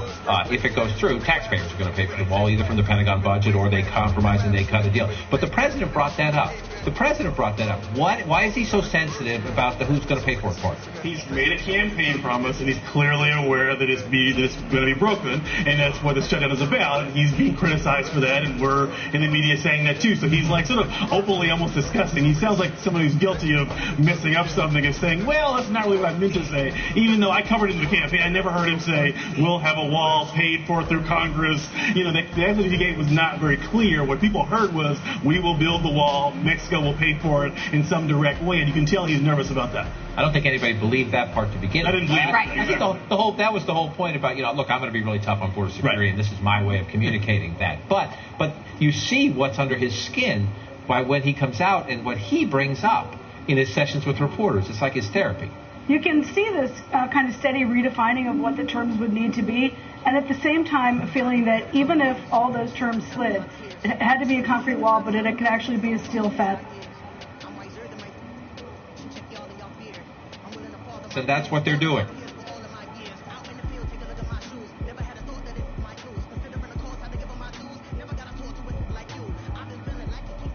You see, that's the Rio Grande. You see there in the distance behind me, Mexico over there on your left. We're standing on a levee just inside of this river, and people might be surprised to hear that there's already a number of projects that are in the works, about 8 or so, up and down the U.S. southern border, where border fencing is either being newly built or replaced. This is money that was already earmarked, already in the system, paying for some of these projects. Here in Mission, Texas, there is one of those proposals already in the works, and the fence and the border wall would go along this stretch of the levee, which means everybody to the left side of this would actually be in this, what they describe as a no man's land, sitting there between the south of a wall and the river. Many people cut off. We spoke with one man who owns about 65 acres of land just over here, a little bit north of where we are. His name is Fred Cavazos, and he says that wall is supposed to be along here is supposed to be being built in February, and he feels like he's running out of time to stop it. So you're running out of time. Yes. What can you do? You can't fight the government. We'll try. We'll try to stop them and stall a little, but we can stop the government. They'll do what they want to do. So, John, a lot of frustration, tension, many people worried about the continued efforts by the Trump administration to continue building and pushing for more border wall, hundreds more miles of these structures to be built in these areas. And here in Texas is really where it becomes complicated because there's so much private land along the U.S. southern border that a lot of this will be tied up in the course for months and years to come. John? Complications in Washington, complications right there where the rubber meets the road. Ed Lavender, appreciate the reporting from Texas. We'll see if the president can change any minds while he's there today. Coming up, we've reached that point in the government shutdown where the most important thing is, this is Washington, of course, making sure everybody knows it's the other side's fault. Ever since I started spreading the word about Super Crispy growing an idol of frozen fries on TV,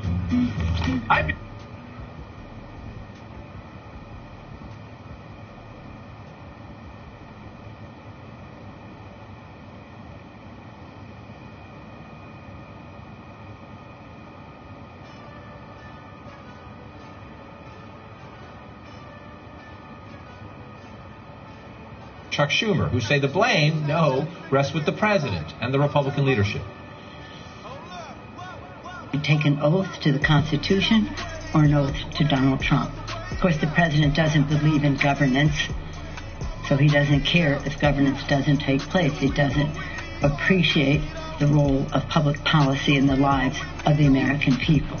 Leader McConnell, quote, the guy who gets us out of shutdowns is aiding and abetting the blockade against reopening the government over a policy he doesn't fully support. CNN's Phil Mattingly is live on Capitol Hill. Phil, a lot of finger pointing, a lot of blame game. Is there, you see a path here either to a compromise or one side blinking? You know, John, if you have an idea to bridge the current unbridgeable divide, I know probably about 535 some odd members who work in the building that I'm currently in who would love to hear from you. The short answer is no. It's wild that we're now 20 days into this. Nobody seems to have moved an inch, and nobody seems to be willing to move an inch right now. The baselines are the same as they were when Paul Kane on your panel right now and I were standing out here late at night 3 hours before the government actually shut down. And I don't see anybody here who thinks that's going to change anytime soon. Now, there are talks that are going on right now amongst a group of Senate Republicans. Senate Republicans, some of whom have expressed frustration with the president's strategy, two of whom, Susan Collins and Lisa Murkowski, confronted the president about that in the closed-door meeting at the Senate Republican conference lunch yesterday. But the odds of that deal actually coming together seem very, very slim. Now, I would note the lawmakers that are in the room having these talks are serious lawmakers who are trying to put something together. The baseline right now, what we're told is a skeleton proposal, is some temporary protection for DACA recipients in exchange for billions of dollars for the wall. But the reality is, right now, that's just a group of Republicans that are meeting. They just met a short while ago with Vice President Mike Pence. The White House seems to be at least somewhat amenable to listening to the discussions.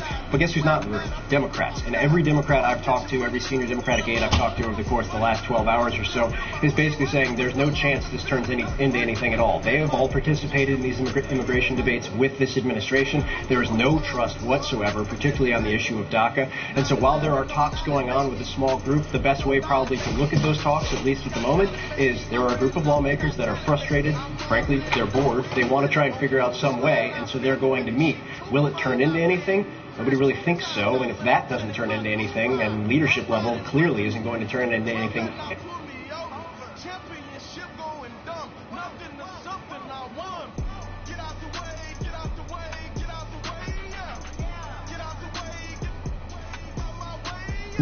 It would.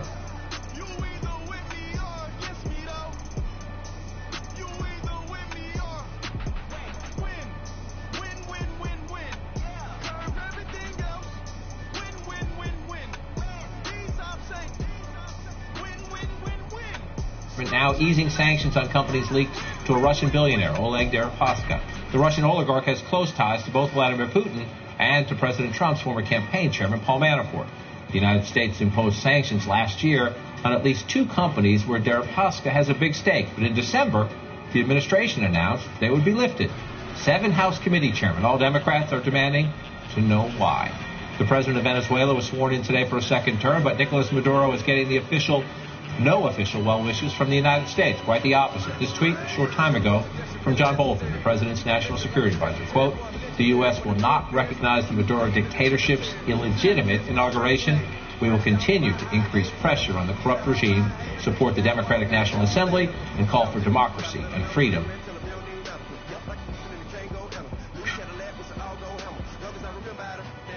Pompeo criticized President Obama's strategy in the Middle East and said President Trump is bringing welcome changes. Remember, it was here in this city, that another American stood before you. He told you that radical Islamist terrorism does not stem from an ideology. The results of these misjudgments have been dire. Secretary Pompeo also said the United States will not retreat until the fight against terrorism is over. That despite President Trump's plan to withdraw troops from Syria. Interesting, number one, to follow in the footsteps of Barack Obama, who famously gave a big speech early in his presidency in Cairo. Secretary Pompeo essentially saying, forget that, that's over. But he also made this point about we stand by our friends in the Middle East. Israel's certainly happy.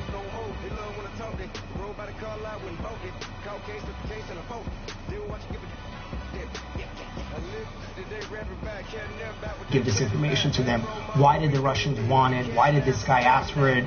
There's so much information that it seems would be contained in this polling data that would be problematic given what the Russians were up to in their own, as you said, the troll farm.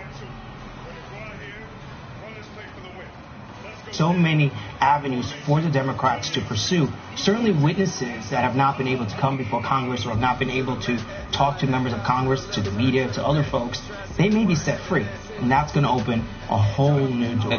If you close the Mueller door, you open the Democratic Congressional Investigative doors, which will be 2019 and into 2020. The question is, how informed are we, or how informed is all this speculation that Mueller must be winding down? Rod Rosenstein is willing to step down. We know he has been the protector and the defender and the supporter of the Mueller investigation. He's planning to leave.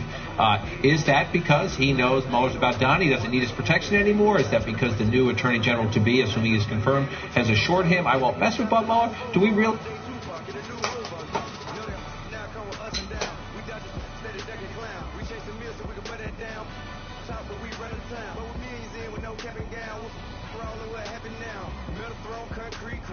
I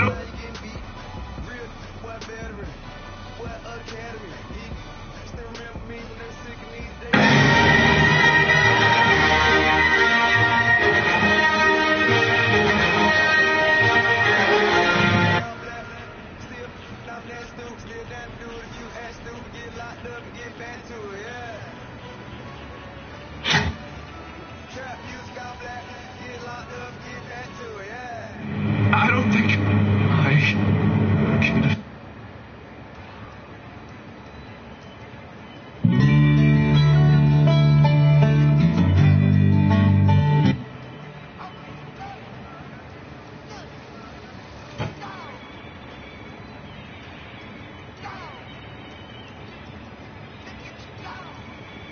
I would like to start at the beginning.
I don't think I can defeat Godzilla. Maybe humans were puppets. giant creatures, like this one right in front of us. If we are to summon God here, you are the one who must stand at the altar.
The NFL on EA Sports is in the Steel City at Heinz Field in Pittsburgh, PA. They love the black and gold here in the Steel City. And a few moments ago, their Steelers emerged from the Heinz Field tunnel.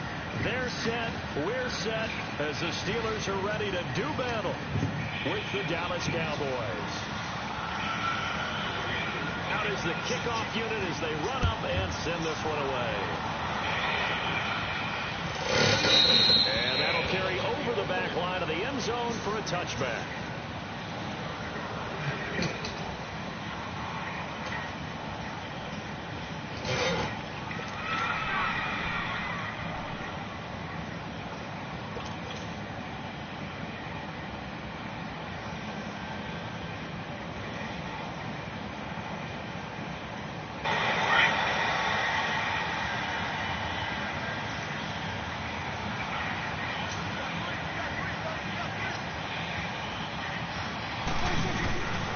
First and 10, Prescott.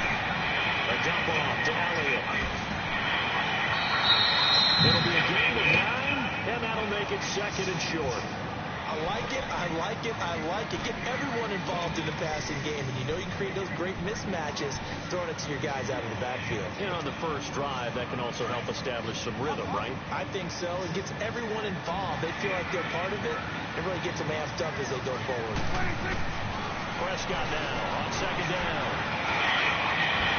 And the hit jarred loose. It's incomplete. It is tough to complete pass against zone defenses. The windows that you see open, they shrink pretty rapidly. How about being able to hit a moving target against a zone before the next guy can get there and make a play on the ball? Not easy for any quarterback. No matter the situation in there, the defense won the battle. They tried to throw on second down, unsuccessful. Now it's 3rd and 1. Now they'll run it on the toss. Gets through, now an opening. A big hitter there, a first down gain of 26 yards. Defense had a chance to get off the field here in the opening drive, couldn't do it. I know that we go into these meetings with coaches, and sometimes maybe we can get, a little bit numb because they're always going to talk about how important third down is, aren't they? Offense and defense. In this case, one capitalized, and the other, as you said, had a chance to get off the field and didn't get it done. Running game working. They'll stick with it on first down. And little room to maneuver there. He gets it down to about the 39. Just a yard on the pickup there, and it'll bring up a 2nd and 9. They tried a quick hitter inside, but that one was swallowed up because what they're hoping, this big defensive lineman will take the bait and move laterally and open up a crease that they can run through. Didn't happen on that play.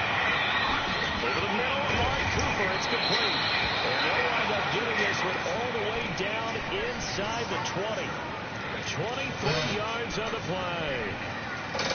Fired that one in there, able to make connection on a nice in route. With those faster passes, when they're going that fast, any hesitation as a quarterback that the deflection, if you miss, might be bigger and lead to an interception? Yeah, and the deflection works both ways. Maybe a defender gets a hand in the way and it pops in the air, and sometimes you throw it so hard your receiver can't handle it, and he pops it up in the air for the defenders to grab as well. But a moot point there as they were able to connect. A first opportunity in the red zone for the Cowboys. They come up 1st and 10 at the 16. They'll run it now out of the gun. And he is going to lose yardage here. That's going to go as a loss of a yard into the 2nd down. The evaluation process in today's NFL does not take into account as much bulk as it does speed. And that's what we're seeing with the linebacker position. Those guys that can run, they can play at any spot because they can make plays on the opposite side of the line of scrimmage. Out of the gun. Here's Prescott. Oh, he'll want that one back. Incomplete. He doesn't drop too many in that department. 3rd down. I don't think either one of us is surprised about who they just targeted on that one. I mean, they're going to try and get to him as much as possible. Up to a nice start, but unable to haul that one in. Yeah, already looked his way a couple of times on this opening drive. Can't connect there.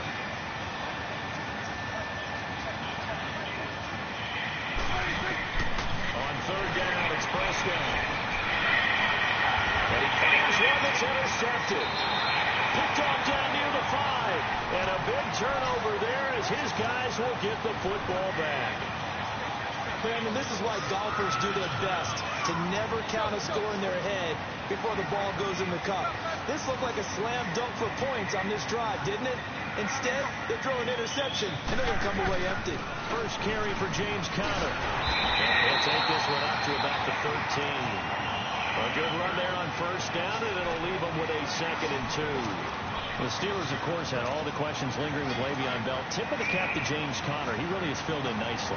He prepared himself as if he were going to be the starter right from week 1. And I got to see him in preseason, and you saw a little bit of everything. His ability to run inside, also run to the perimeter, catch the ball in the backfield. And how about his season opener against Cleveland? They didn't win the game, but he played awfully well, 135 yards rushing, and he helped close out a big win at Tampa Bay in Week 3 on Monday Night Football with some nice runs down the stretch. And he will have the first down as he's up to his 17-yard line.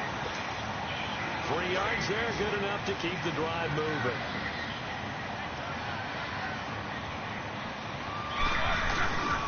Roethlisberger will hand to Conner. And a short pickup there as he'll take this up to right around the 20. Give him a couple on the carry there. 2nd and 8. Looks like they're establishing a pretty good pattern here because they've been very heavy in the running game on the last 4 plays. Yeah, you took the words right out of my mouth. So far, 4 plays in this drive, all 4 on the ground. Now they'll throw him with Roethlisberger. It's complete to Brown, right side. And they're able to get this one across the 35. The Steelers able to pick up 18 yards there. I don't care who you put on him, he's going to be a handful in one-on-one throws. Yeah, right now, you're right. They're in man-to-man. Maybe needs some safety help. I would say that'd be a good idea.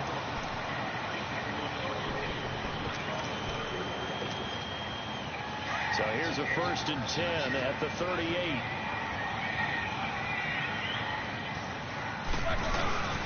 They run with Conner. 5 yards is the tally on 1st down. That brings up 2nd and 5. Despite the blitz, they're still able to pick up a nice solid gain. The disadvantage of blitzing, often alters the normal spacing and run fits and leaves creases like they were able to exploit right there. And he'll get it out a couple yards shy of midfield at the 48. It'll go as a gain of 6 that time, and it moves the chains as well. And there we saw one of the downsides of blitzing during a rundown, because sometimes you get out of your gaps. You don't fit the run quite as well because you're headed towards the ball carrier with a bandit. Connor. And they roll past midfield, just a yard or two shy of the 40. A Steeler first down on a pickup of 11 yards. Tremendous blocking by the interior of the offensive line. They didn't just gash him there. They blasted a gaping hole for him to gallop through. I think if he comes back to the huddle, he better be giving them a whole lot of credit and thanking them for that much space to rumble. Now Roethlisberger on first down. He's going to flip that out to the flat. It's complete. And he'll get it inside the 40 to the 39. Give him 2 yards on that play, and that'll bring up second down.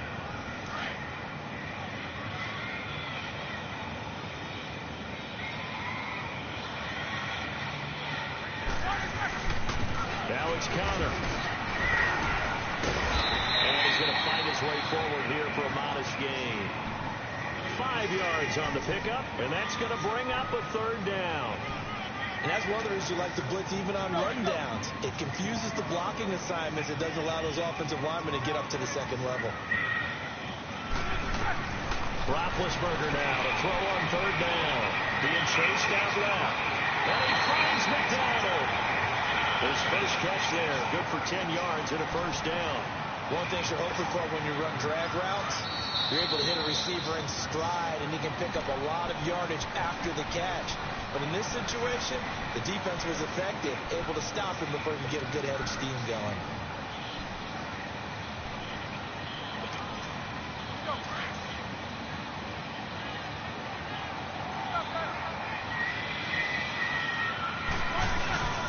Here's Connor.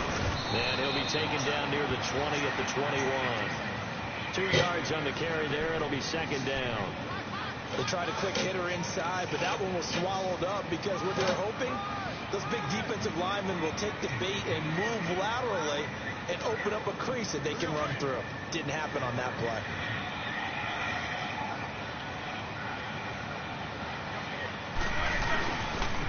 And there's no ground game here with the tailback.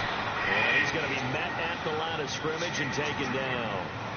And now a timeout called by the Cowboys defense, as they'll talk it over here before what will be an important third down.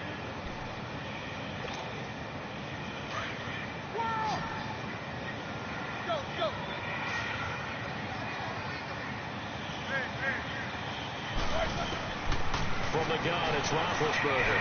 Escaping the pressure right. And this is caught at the end. And he's in. Touchdown, Steelers. A great effort there from 21 yards away. And the Steelers are able to strike for 6. And his kick is right through. The kickoff unit is out on the field, and they will send this one away. This is taken at the 3.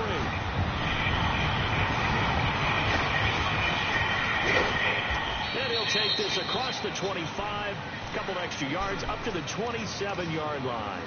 And now Dallas gets set to take the field. And there are parts of their last drive they'd like to emulate. And, of course, they'd like to forget the ending, the interception. But they did put together, Charles, a nice sustained drive to get them down the field. Yeah, and unfortunately for them, the only thing that matters is part 2, right? Because once they threw the interception and finish off the drive, that does them no good to go back and say, well, you know, we had a good one going.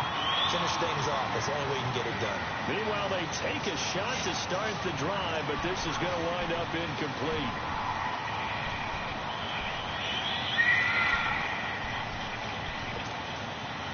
Second and 10 now from the 27.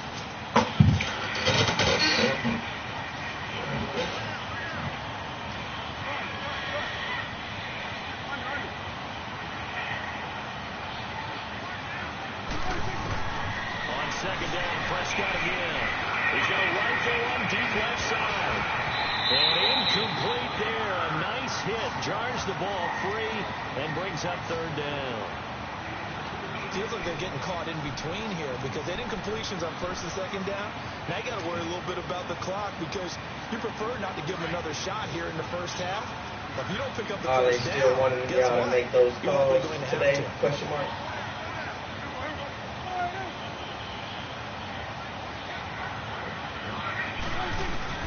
Prescott from the gun on third. Flush to his right. Now he's going to throw it deep to the other side of the field. And that's caught inside the 30. Touchdown, Cowboys. Terrence Williams, 73 yards. And the Cowboys are an extra point away from tying the football game.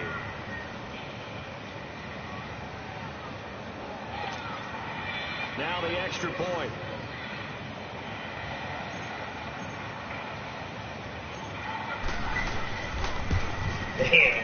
Extra point right down the middle. And that is going to tie our game as we approach halftime.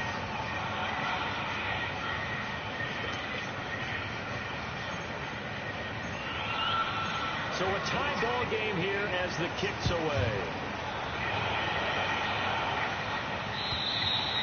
And this will be a touchback as that sails over the end line.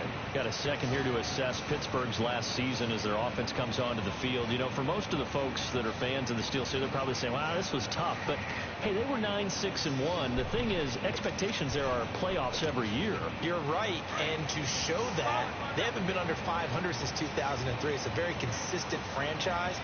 But remember how the season began. Le'Veon Bell, once again holding out. They expected him to show up and play. That didn't happen. At the end of the year, Antonio Brown, Ben Roethlisberger. What's going to happen there? So they bookended their season with controversies. In the middle, did not play up to their standards. I still thought they were going to win the AFC North. Turned out Baltimore nosed them out. They got to do some retweet. Oh, and this ball's tipped and intercepted. Chidobe Awuzie with a pick. And they have the football and will set up shop at the 33-yard line. That late in the clock, second quarter, why not just run it a time or two and get it into the locker room? What you're saying makes absolutely perfect sense. Run it and get out of there. But I'm just wondering if the pressure of today's NFL and the high-powered offenses that you're facing may force them into saying, let's try and get some more points. Flushed out right. Now he's going to throw it back deep. This is caught inside the 15. And he takes it down deep into Pittsburgh territory. Now hold everything here. We're going to get a timeout by the offense. As it'll come with 15 seconds to play in the first half.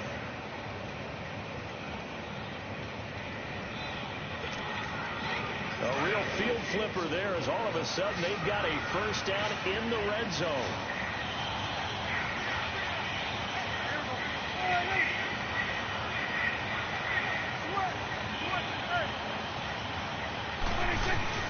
Prescott looks to throw on first, eluding the pressure right. And that's incomplete. Clock stops with 10 seconds left. Amari Cooper, the intended target, and that'll bring up second down.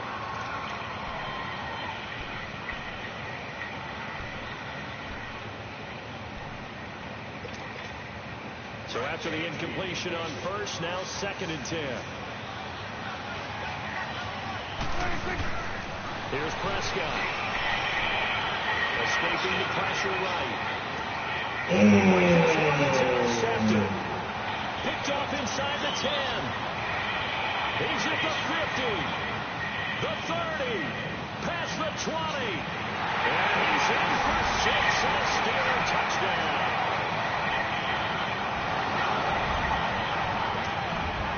Extra point attempt to follow here.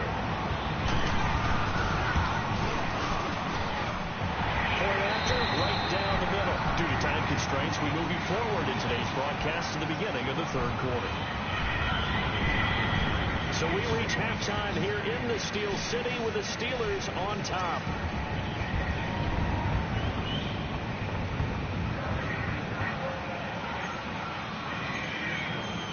The kickoff team on the field now as they will send this one away.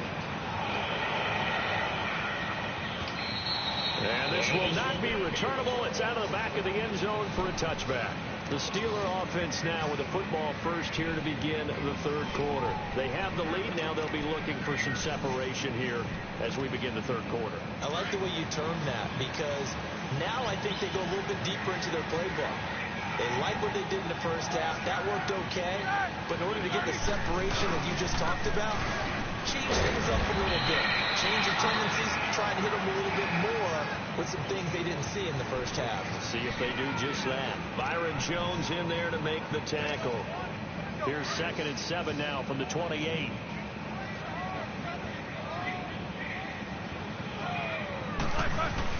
Again, it's counter.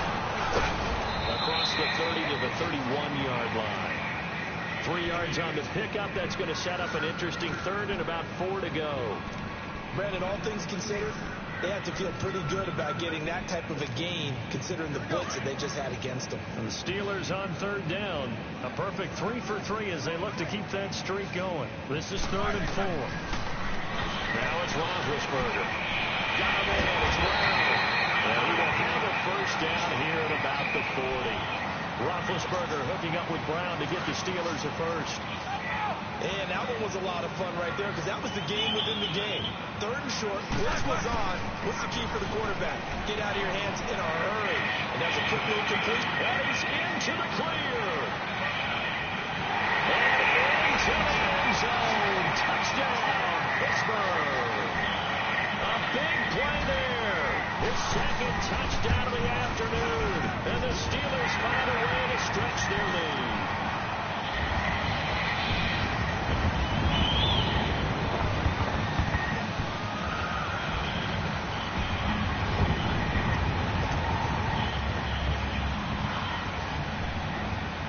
Set now to kick this one away, and off it goes. This is taken at the 3. And he'll take this across the 25. A couple extra yards up to the 27-yard line. The Cowboys offense now, they head out for their first possession of the second half. They're down in this game. A chance for the offense, though, to put something on the board, get some momentum here in half 2. Try and get things kick-started for them. And you know in the half, they discussed how they were going to get that done. This is where scripting comes into play a lot of the time. How many plays do you script coming out of the second? Most of the time in the first half, you're scripting 12 to 16. I think in the second half, you're really scripting more like 8 to 10. Kind of a starter or an opener, whatever terminology they use, just something to get you off to a quick start. And it's going to be pulled in one-handed. Wow. A big play here for Dallas. 57 yards. A real field flipper there, as all of a sudden they've got a first down in the red zone.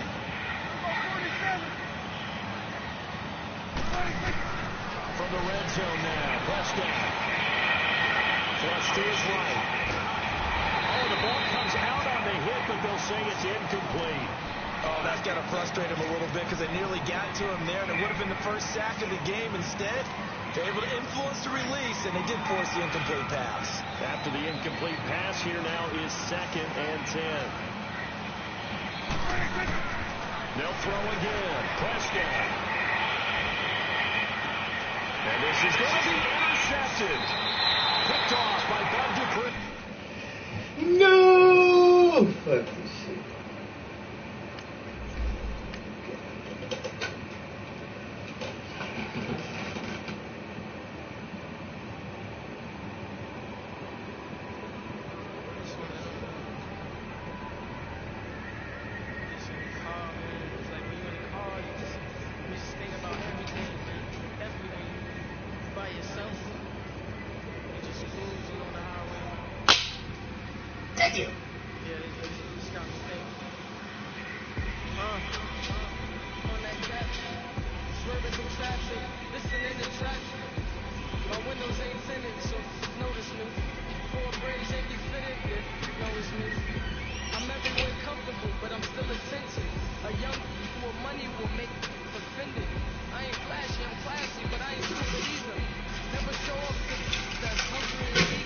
My brother's keeper, I'm loyal, it's all in my demeanor.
that you admire me. I've been in the dark, but I promise you'll see a brighter me. So my supporters, man. I love y'all. I just want to say thank you for supporting me since day one. Just don't want to see me win, man. I don't know why, but we gonna win anyway.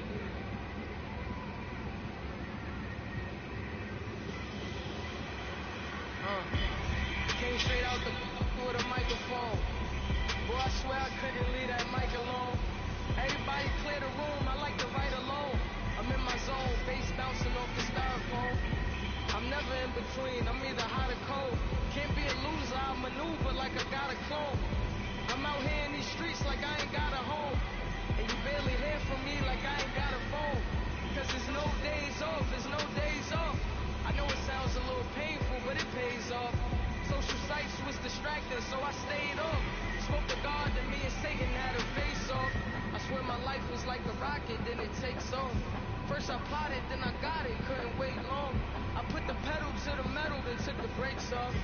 And I kept it A1 like the steak sauce. My paychecks used to be a pair of Jordans, and I know I can't afford them, but I went ahead and bought them. Then I quit, started spent my money on recording. Yeah, the studio was small, but man, that made me a fortune. Made me a fortune, man. Trying to stop me. Y'all can't stop me. This is forever. Forever, man. I mean that.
CLS with drop to your death without warning. Get out the way, get out the way, get out the way, yeah. Get out the way, get out my way, yeah. You either with me or against me, though. You either with me or win, win, win, win, win, win. Curve everything else. Win, win, win, win. These I'm saying, win, win, win, win. Start chasing that. Win, win, win, win. You clowns really don't stay outside when I play outside. I put the beats on them like trail side. I got the bow side and they'll lay outside. And if you act bad, I bring it outside. Go and get your money. None of mine. I'm so funny. I can tell real by who you're running with. I'm all in the field. Duck hunt. Hit my just a and he was like, boo. Knew just what it was. So I gave it back, boo. 9/11, no knowledge, baby. With no knowledge, baby. My got callous, baby. My bare knuckles got talent, baby. I'm all in the wind with it. On Deuce line, I've been with it. She too fine, I've been. Crash 2 times out of limo 10 in my new ride. I'm riding with the 12 better not pull me over. Championship going dumb. Nothing was something I won. Get out the way, get out the way, get out the way, yeah. Get out the way, get out my way, yeah. You either with me or against me, though. You either with me or win, win, win, win, win. Curve everything else. Win, win, win, win. These I'm saying, win, win, win, win. Start chasing that. Win, win, win, win.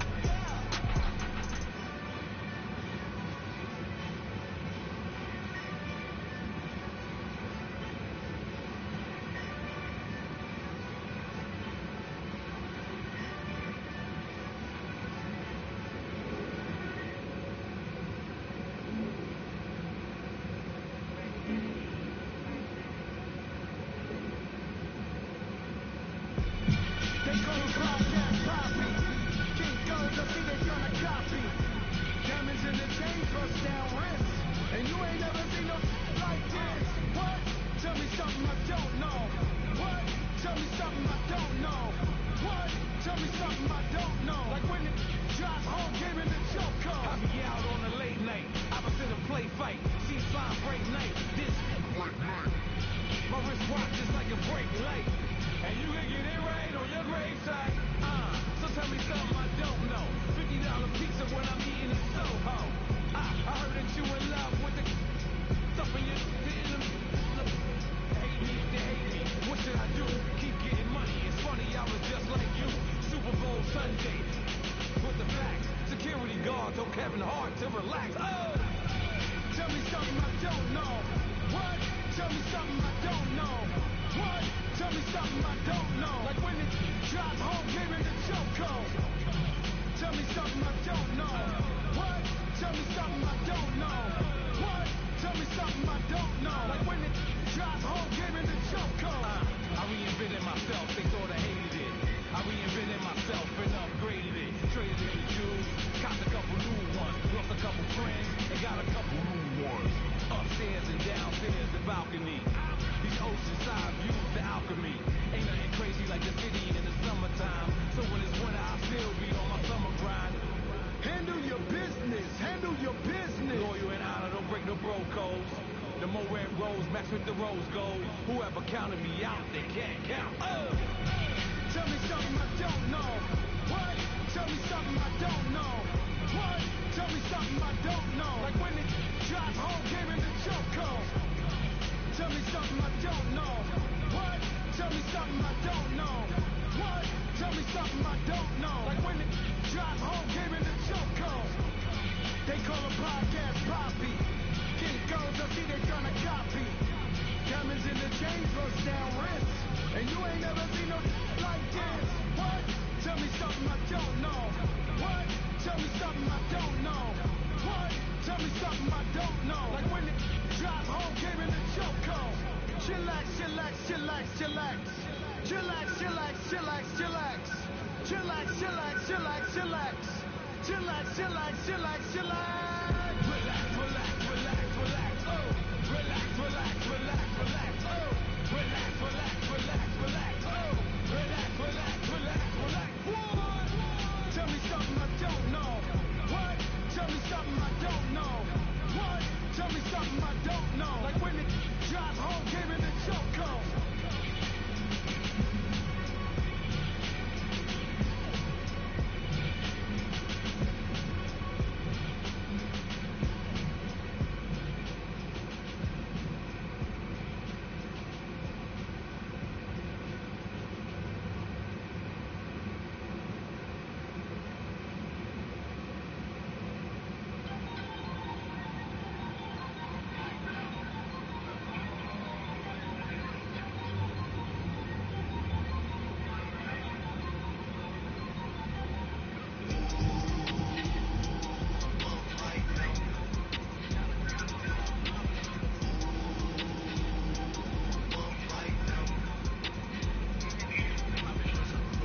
this man here, Trump campaign pollster Tony Fabrizio. This news coming, of course, after we learned that Trump's former campaign chairman, Paul Manafort, shared internal campaign data, polling data, with a suspected Russian operative and asked that it be passed on to two pro-Putin Ukrainian oligarchs. So what does this all mean? We have CNN political correspondent Sarah Murray here with us now. What do we know about this meeting that Fabrizio had with the special counsel? Well, Rana, we know this meeting actually happened back in February of last year, and CNN journalists actually saw Fabrizio go in for this interview and then later confirmed that he was in fact meeting with the special counsel's team. And it was interesting because at the time, prosecutors were looking into Paul Manafort and his Ukrainian business dealings, but they were also looking into what those Ukrainian business dealings may have had to do with collusion. Now, all of this is very interesting now because he was Trump's chief pollster on the campaign, and we're learning this new information about how Paul Manafort shared polling data with a Russian associate. That's caused a lot of alarm among Democrats who are saying, why was Paul Manafort sharing this information? Now, Tony Fabrizio would not comment for the story. The person who was familiar with his interview said that he was asked about some of the work he had previously done with Paul Manafort in Ukraine. He did some polling for him in 2013 and in 2012, but wasn't asked about proprietary Trump campaign data. What we don't know, though, is what else was covered over the course of this interview. We know that when Mueller brings witnesses in, they tend to be pretty extensive interviews. They tend to cover a lot of ground. So there's still a lot of questions about what they might have wanted with Fabrizio and whether it was campaign-related, whether it was solely Manafort-related, and, whether there were any follow-up interviews after that. And what we now know is that, and because of Manafort's attorneys failing to redact something in a filing, an admission that Manafort passed on this proprietary data, as you put it, internal polling data, pretty sensitive stuff.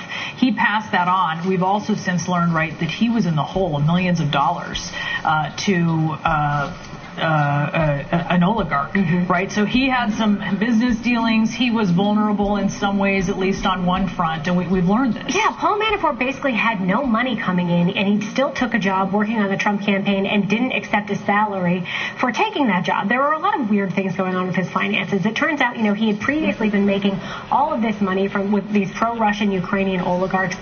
They still owed him millions of dollars, and a source told CNN that's who he wanted to get the polling data to, these pro-Russian Ukrainian oligarchs. Now, his spokesman denied that this was some kind of quid pro quo polling data in exchange for the money, but I think there are a lot of unanswered questions here about why Paul Manafort felt it was necessary to share this information with a Russian associate that prosecutors say has ties to Russian intelligence, and why he wanted it in the hands of these pro-Russian Ukrainian oligarchs. Now, Democrats are also asking, okay, what did the Russians use this for, and who else knew about it? And President Trump came out today and insisted, I didn't know anything about this. I didn't know Paul Manafort was sharing this information with the Russians. Yeah, very important point. All right, I want to bring in former federal prosecutor turned defense attorney, CNN legal analyst Shan Wu with us, and associate editor and columnist at Real Clear Politics, A.B. Stoddard. So, Shan, there's a source familiar with the special counsel's interest who says that this man, Tony Fabrizio, was asked about his polling work for Manafort in Ukraine rather than his internal Trump campaign polling. What does that tell you?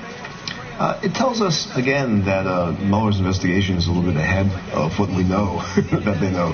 And they know. We don't know what they know. Right, exactly. So looking at the polling means that you can infer at that point they were already curious and suspicious about what kind of internal information might have been going out and what Manafort might have been trying to get out at that point, or at least the campaign.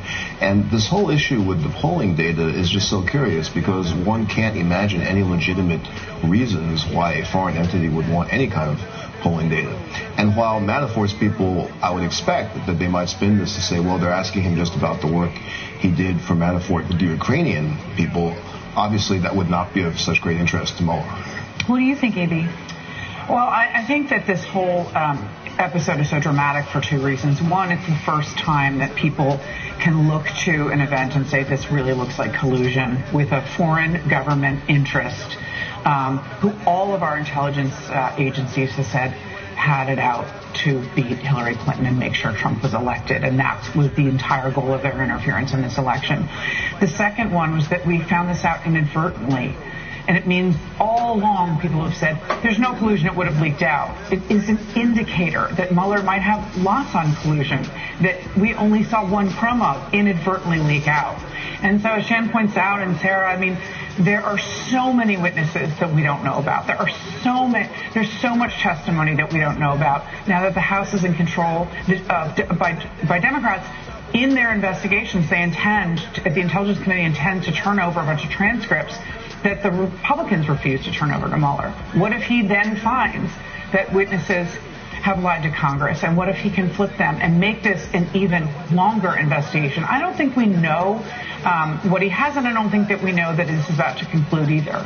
And the question that people keep wondering, did the president know about this? He was asked about the polling share by Manafort, Shan. He said he didn't know about it. Right. So how significant is that? We now have the president on the record saying he didn't know about it. And if there is no proof that he knew about it, or he genuinely didn't know about it, what does that mean?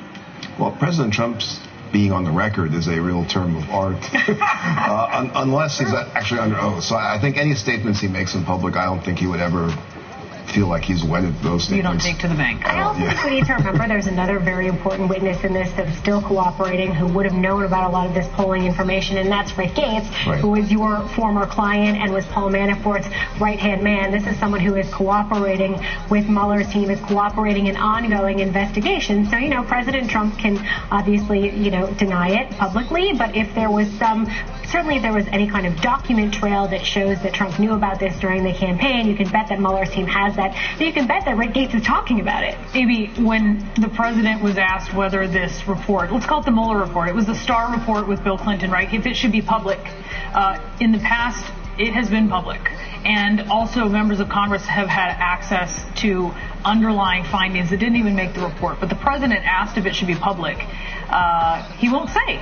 What does that tell you? That's an interesting response. Really? Instead of no, I have the right to exert executive privilege and insist that so much be redacted or removed or blocked, or he just left it open. I thought that was kind of fascinating that he didn't try to put his foot down, which his lawyers, his brand new team of 17 additional lawyers, certainly intend to do. Right. A.B., Shan, Sarah, thank you all. President Trump heading to the border to make his case for building a wall. The president's visit to the southern border is coming after he walked out of talks with Democrats over the wall and the partial government shutdown. And before he left today, he told reporters that if the Democrats won't make a deal, he'll take action on his own.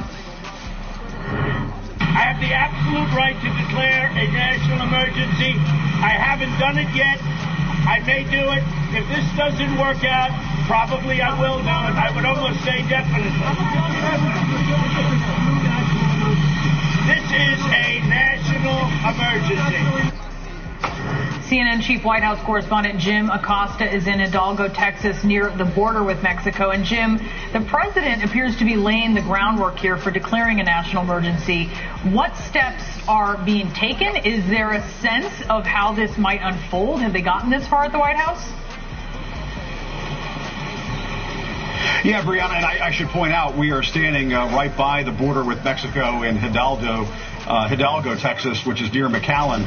And the president will be here. He's going to be arriving here shortly. He's going to make a trip down to the border, talk with Border Patrol agents down here, and get a sense as to what's happening. It does sound as though the White House is making preparations just in case he decides to declare that national emergency down on the border. The White House counsel's office has been working on this for some time now, looking at whether or not that can ultimately be successful if it's subjected to a court challenge. I will tell you, Brianna, it's a curious place for the president to come to do a border visit if he's thinking about declaring a national emergency. McAllen, Texas, which is, as I said, right outside of Hidalgo, where we are right now, has been consistently one of the safest places in America, one of the safest cities in America.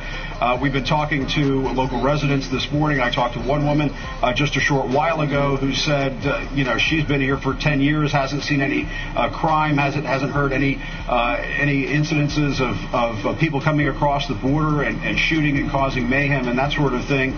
Walked along portions of the border this morning, didn't see any migrants trying to cross. Obviously, that happens in other parts of the border region, happens in other places, of course. And, of course, there have been instances of crime where undocumented immigrants have come into the country, although we should point out at much lower levels than native-born Americans. But at the same time, it does, I guess, raise the question, Brianna, as to why the president would come to this area, because it has been traditionally a pretty safe area. One thing we should also point out, earlier this morning when he was leaving the White House, he was talking about the shutdown. He was talking about various issues with the border wall that he would like to see built on the border. And, he was asked at one point, why isn't Mexico paying for it? He was asked that question again because, of course, he talked about that time again out on the campaign trail. And he said to reporters, well, I never said that Mexico was going to write us a big check.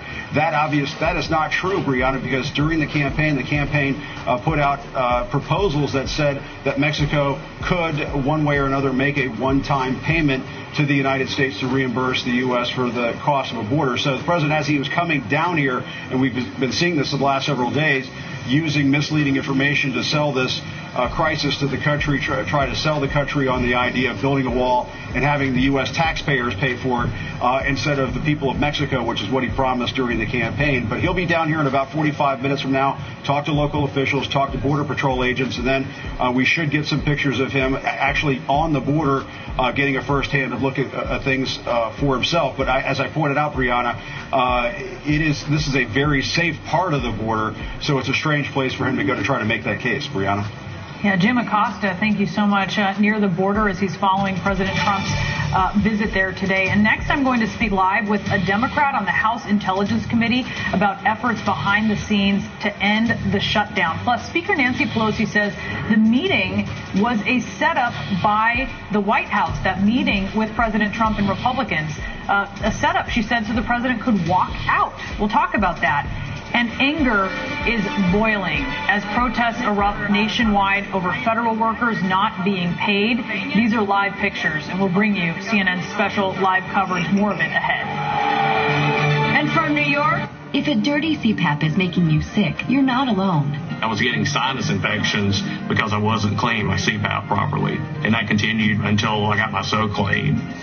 SoClean is the world's first automated CPAP cleaner and sanitizer. It kills 99.9% of all CPAP germs and bacteria that can build up in your mask, hose, and reservoir. I don't have to push a button or anything. I just put the mask in the chamber, close the lid, and it runs automatically. SoClean has been a lifesaver. SoClean works on all popular CPAP machines and masks. Try it risk-free for 30 days. Even shipping is free. Call 1-800-417-0842. to take advantage of this limited time offer. I would recommend the SoClean machine to anyone else. It is that good a machine. It has made that big a difference in my life. Try SoClean risk-free for 30 days. Even shipping is free. Call 1-800-417-0842 or go to SoClean.com. T-Mobile knows dancing is better when you include a partner. Singing is better when you include a friend. And unlimited is better with a phone included. It's true. $40 with the other guys doesn't include a phone. So start the new year right. Join T-Mobile and get unlimited with a phone included for just $40 per line.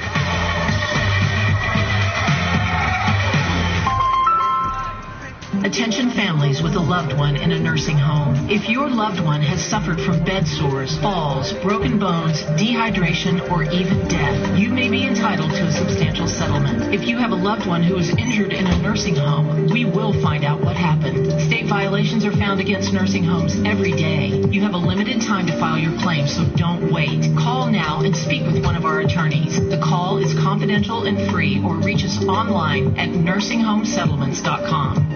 Since you're heading off to school, I got you this Brita. Dad, I just got a Zero Water. But we always use Brita. Its 2-stage filter doesn't compare to Zero Water's 5-stage. This meter shows how much stuff or dissolved solids gets left behind. Our tap water is 220. Ooh. Brita is 110. Seriously? But Zero Water... Let me guess. 0? Yep, that's how I know that it is the purest tasting water. I need to find the receipt for that. Oh, yeah, you do. Metastatic breast cancer is relentless. But I'm relentless, too. NBC doesn't take a day off. and neither will I. And I treat my MBC with Everyday Verzenio, the only one of its kind that can be taken every day. In fact, Verzenio is a CDK4 and 6 inhibitor for postmenopausal women with HR-positive, HER2-negative metastatic breast cancer, approved with hormonal therapy as an everyday treatment for a relentless disease. Verzenio plus an AI is proven to help women have significantly more time without disease progression, and more than half of women saw their tumors shrink versus an AI. Diarrhea is common, may be severe, and may cause dehydration or infection. Before taking Verzenio, tell your doctor if you have fever, chills, or other signs of infection. Verzenio may cause low white blood cell counts, which may cause serious infection that can lead to death. Serious liver problems can occur. Symptoms may include tiredness, loss of appetite, stomach pain, and bleeding or bruising more easily than normal. Blood clots that can lead to death have also occurred. Talk to your doctor right away if you notice pain or swelling in your arms or legs, shortness of breath, chest pain, or rapid breathing or heart rate. Tell your doctor if you are pregnant, breastfeeding, or plan to become pregnant. Common side effects include nausea, infections, low red and white blood cells and platelets, decreased appetite, headache, abdominal pain, tiredness, vomiting, and hair thinning or loss. I'm relentless, and my doctor and I choose to treat my metastatic breast cancer with Verzenio. Be relentless. Ask your doctor about Everyday Verzenio. Closed captioning brought to you by OnlyMeso.com. Mesothelioma. It's all we do. With 7 offices across the country, let us come meet with you. Call us at 1-800-213-8000. No wall, no way. That is the position that Democrats are sticking with in this border wall government shutdown standoff. But President Trump says it shows they're not concerned about crime, that they're not concerned about border security.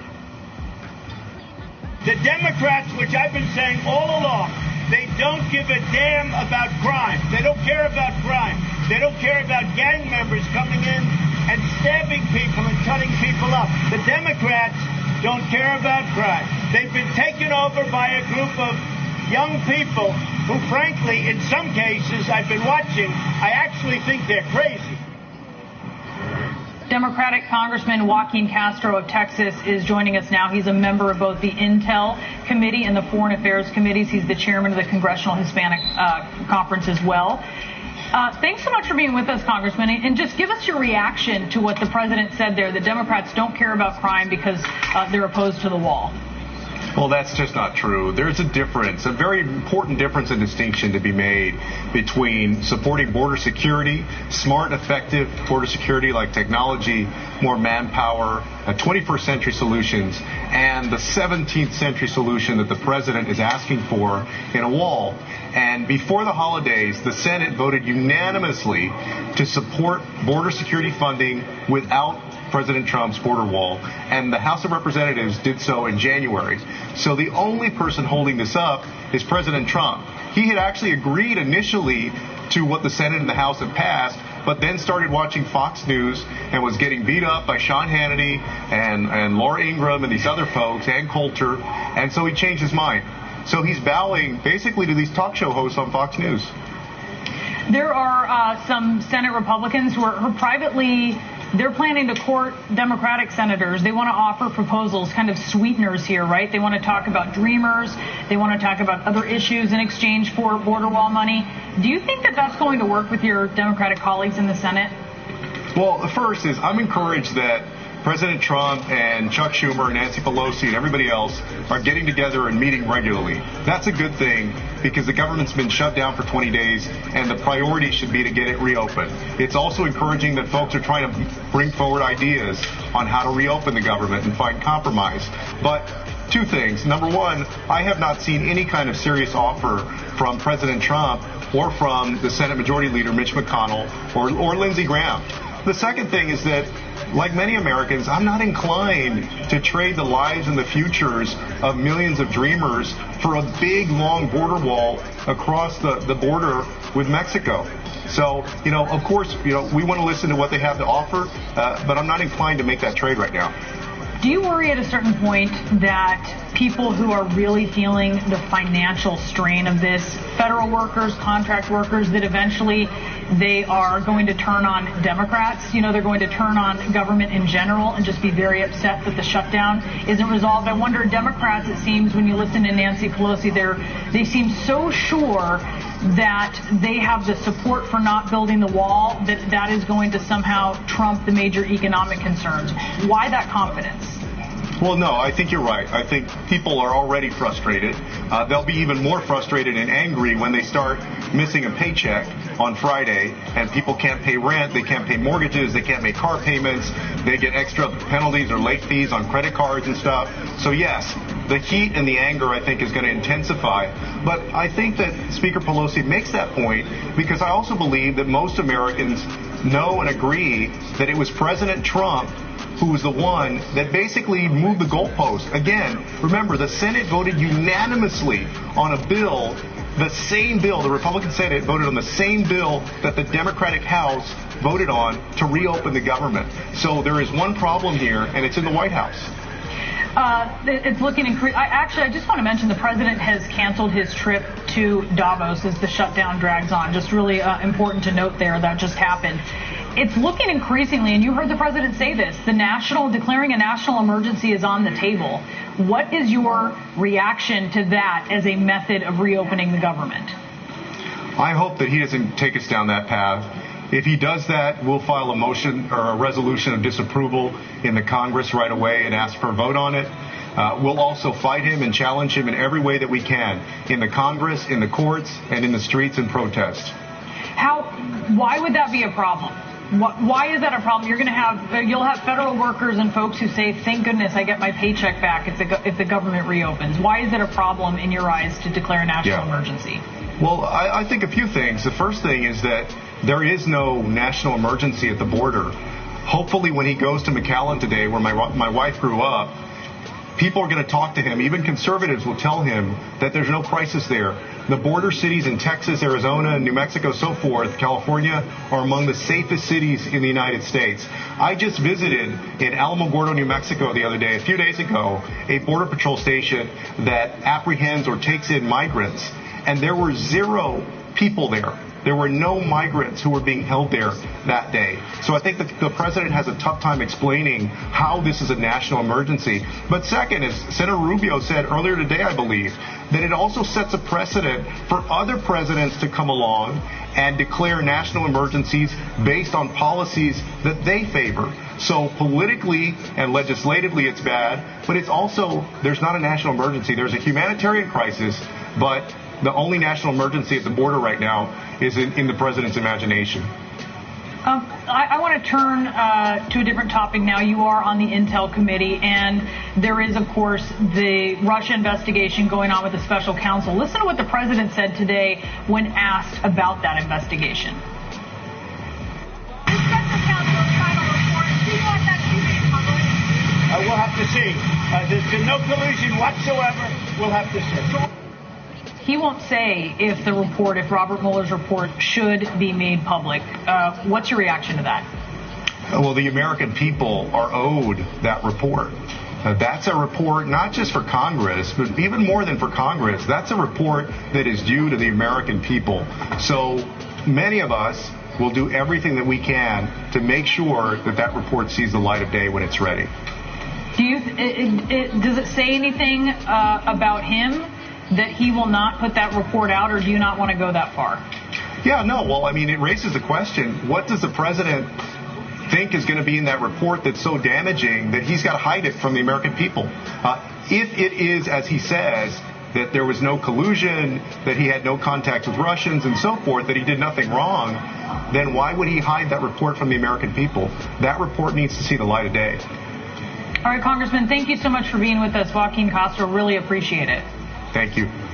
Coming up, we have some breaking news. CNN learning that Robert Mueller's team has questioned a Trump campaign pollster. Why that could be significant to the larger Russia probe. We'll have that next. You haven't seen the sun in like forever, so you search for a beach vacation. Sunny beaches, sandy beaches, big beaches, small beaches, until you're lost, searching for surfing dogs. But then you find VRBO, and they search millions of homes to find you the perfect beach house, where you all find your own rooms and a grill bigger than your kitchen back home. And finding out about the girl he likes at school warms your heart even more than the sun. From beach houses to cabins to condos, find vacation homes that match you with VRBO. In just days, you could win the Publishers Clearinghouse $5,000 a week forever prize. Mersh, $5,000 a week for your life, and after that, someone you choose gets $5,000 a week for their life. Hurry, enter at PCH.com, and February 28th, win forever. Hi, I'm Caleb, and this is my story. I was born with osteogenesis imperfecta, or brittle-bone disease. I have broken my bones almost 200 times, and I have had 11 surgeries. But I didn't let that stop me. I love to bike ride, climb, race, and I'm learning how to stand and walk. Well, I can only do all of this because of generous people like you and Shriners Hospitals for Children. Because of people like you, Shriners Hospitals for Children has helped more than 1.3 million kids just like me, regardless of their family's ability to pay. Shriners Hospitals for Children is only able to provide this world-class, life-changing medical care because of the generous gifts of people just like you. Because of you, I can ride my bike. I can play basketball. Because of people like you, I can run. I can smile.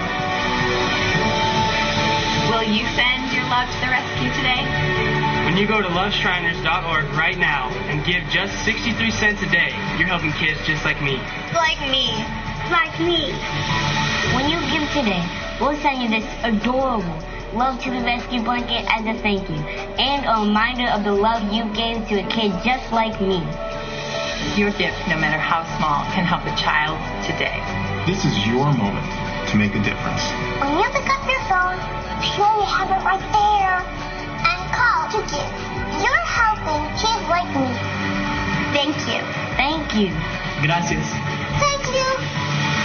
Please call or go online now. If operators are busy, please call again or give right away at loveshriners.org. Your gift makes a difference. Thank you for giving. The best part about being a bath fitter installer is the review. Homeowners greet us in the morning and love that we're going to install a beautiful new tub right over their old one without tearing the bathroom apart. But they're never quite prepared for what they get come the end of the day. We call it the wow moment. When they see their new bathtub that's high quality and more beautiful than they could have imagined, I can't help but smile. Since it's Bath Fitter, it's built to last a lifetime. We guarantee it. Book your free in-home consultation today. Call or visit bathfitter.com.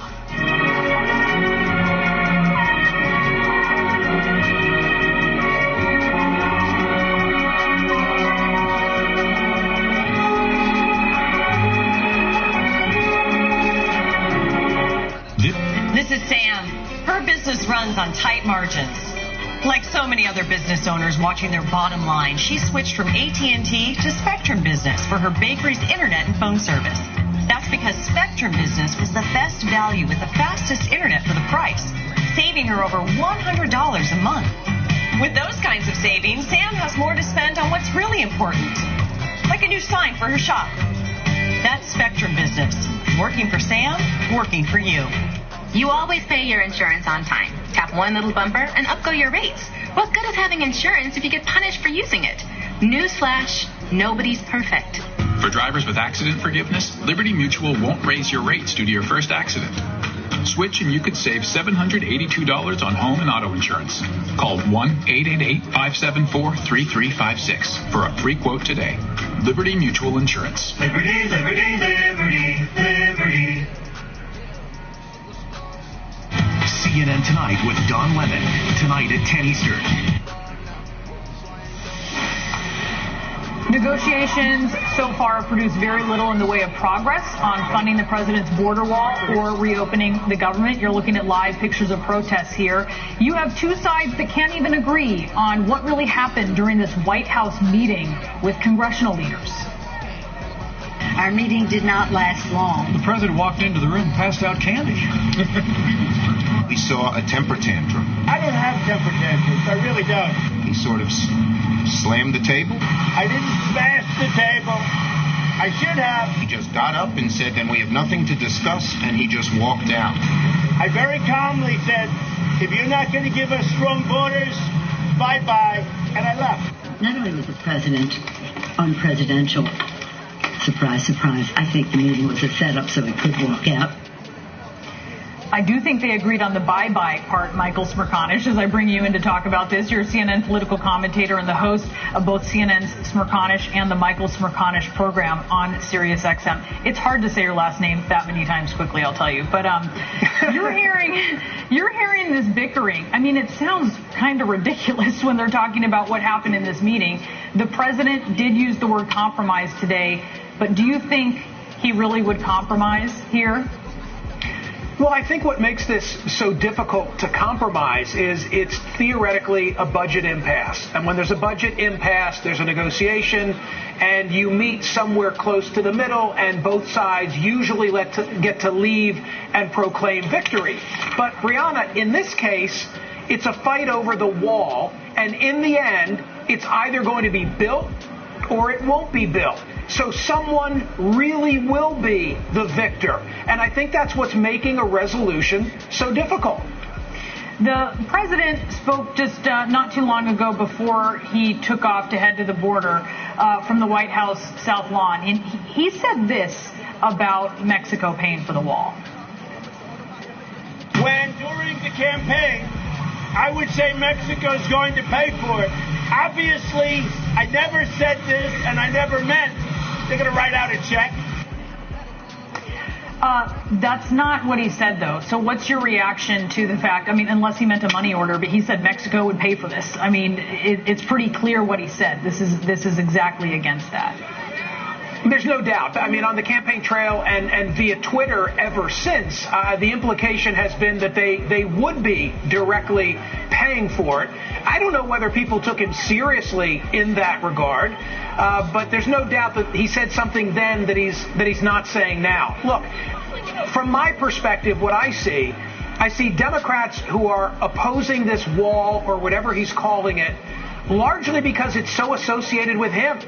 And I see Republicans who are for it because Democrats are against it. I have to believe, Brianna, that some part of a wall is necessary, but not all of it. And they're treating this in such simplistic terms without a full explanation of where exactly is it needed and why is it needed. I thought the other night he should have done a Ross Perot-like presentation with charts and diagrams and satellite images and explain exactly where he thinks we're vulnerable and why. He's really never made that case. He's not moved beyond sound bites. And frankly, for their part, I don't think the Democratic response has been all that convincing as to why at least some portion of our border wouldn't be enhanced in its security with an erection of more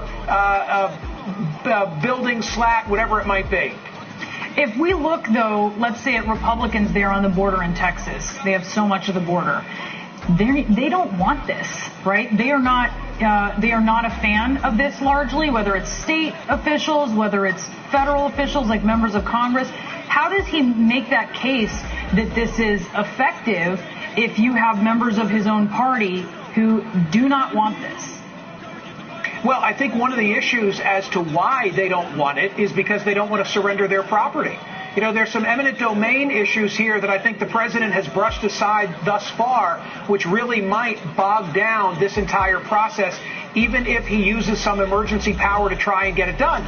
But, you know, imagine if you are a property owner in a border area that doesn't have a security issue, and I get tired of portraying it as if it's all monolithic, that all of the folks on that border see it the same way or face the same security considerations, because they don't. But you'd be worried about the surrender of your property and what the hell it's going to look like, right? Oh, sure. And that's what we're seeing, right? There's a lot of people on the border, and that's exactly their concern, Michael. No doubt. So I don't know. Somebody's going to have to give, but we're going to know who wins this one. That's my point. All right, Michael Smerconish, thank you so much. You can catch Michael's show at 9 a.m. Eastern this Saturday. Coming up, protests erupting. You're seeing live pictures here. 20 days into the government shutdown, as we see Senator Blumenthal there taking the mic. No deal in sight. We're going to hear from one TSA worker going without pay and struggling to make ends meet. And more on our breaking news. The special counsel's team questioning a veteran pollster in the Russia probe. We'll have more on his connection to the Trump campaign next. keep track of regrets, and I don't add up the years. But what I do count on is Boost. Delicious Boost High Protein Nutritional Drink has 20 grams of protein, along with 26 essential vitamins and minerals. Boost High Protein. Be up for life. Welcome to Atlantis, where the unexpected awaits. A vacation that touches your soul, where unexpected moments become lifelong memories, bonding you to strangers, to friends, to the ocean. There are many vacations, but the best ones happen on an island called Paradise, at a place called Atlantis. Save up to 30% when you book by January 14th at 1-800-ATLANTIS or AtlantisBahamas.com. Our yard could really use some work. Do you know any good landscapers? I think I do. I need quotes from your top 4 guys and check their credentials and customer reviews. You can't expect your neighbors to do everything HomeAdvisor can, so just ask HomeAdvisor. It's only a matter of time until your check engine light comes on, or worse yet, your car needs repair. That could mean a big surprise auto repair bill. Those repairs are more expensive than ever. A new engine can be over $5,000. A new transmission over $4,000. That's why it's so important you call CarShield today. CarShield is the #1 auto protection company in the country. I like CarShield because they were reliable, they were affordable, and they were trustworthy. Well, I think everybody should have CarShield. Once your manufacturer's warranty is expired, there's just no big bills. If we needed repairs, CarShield was there for us.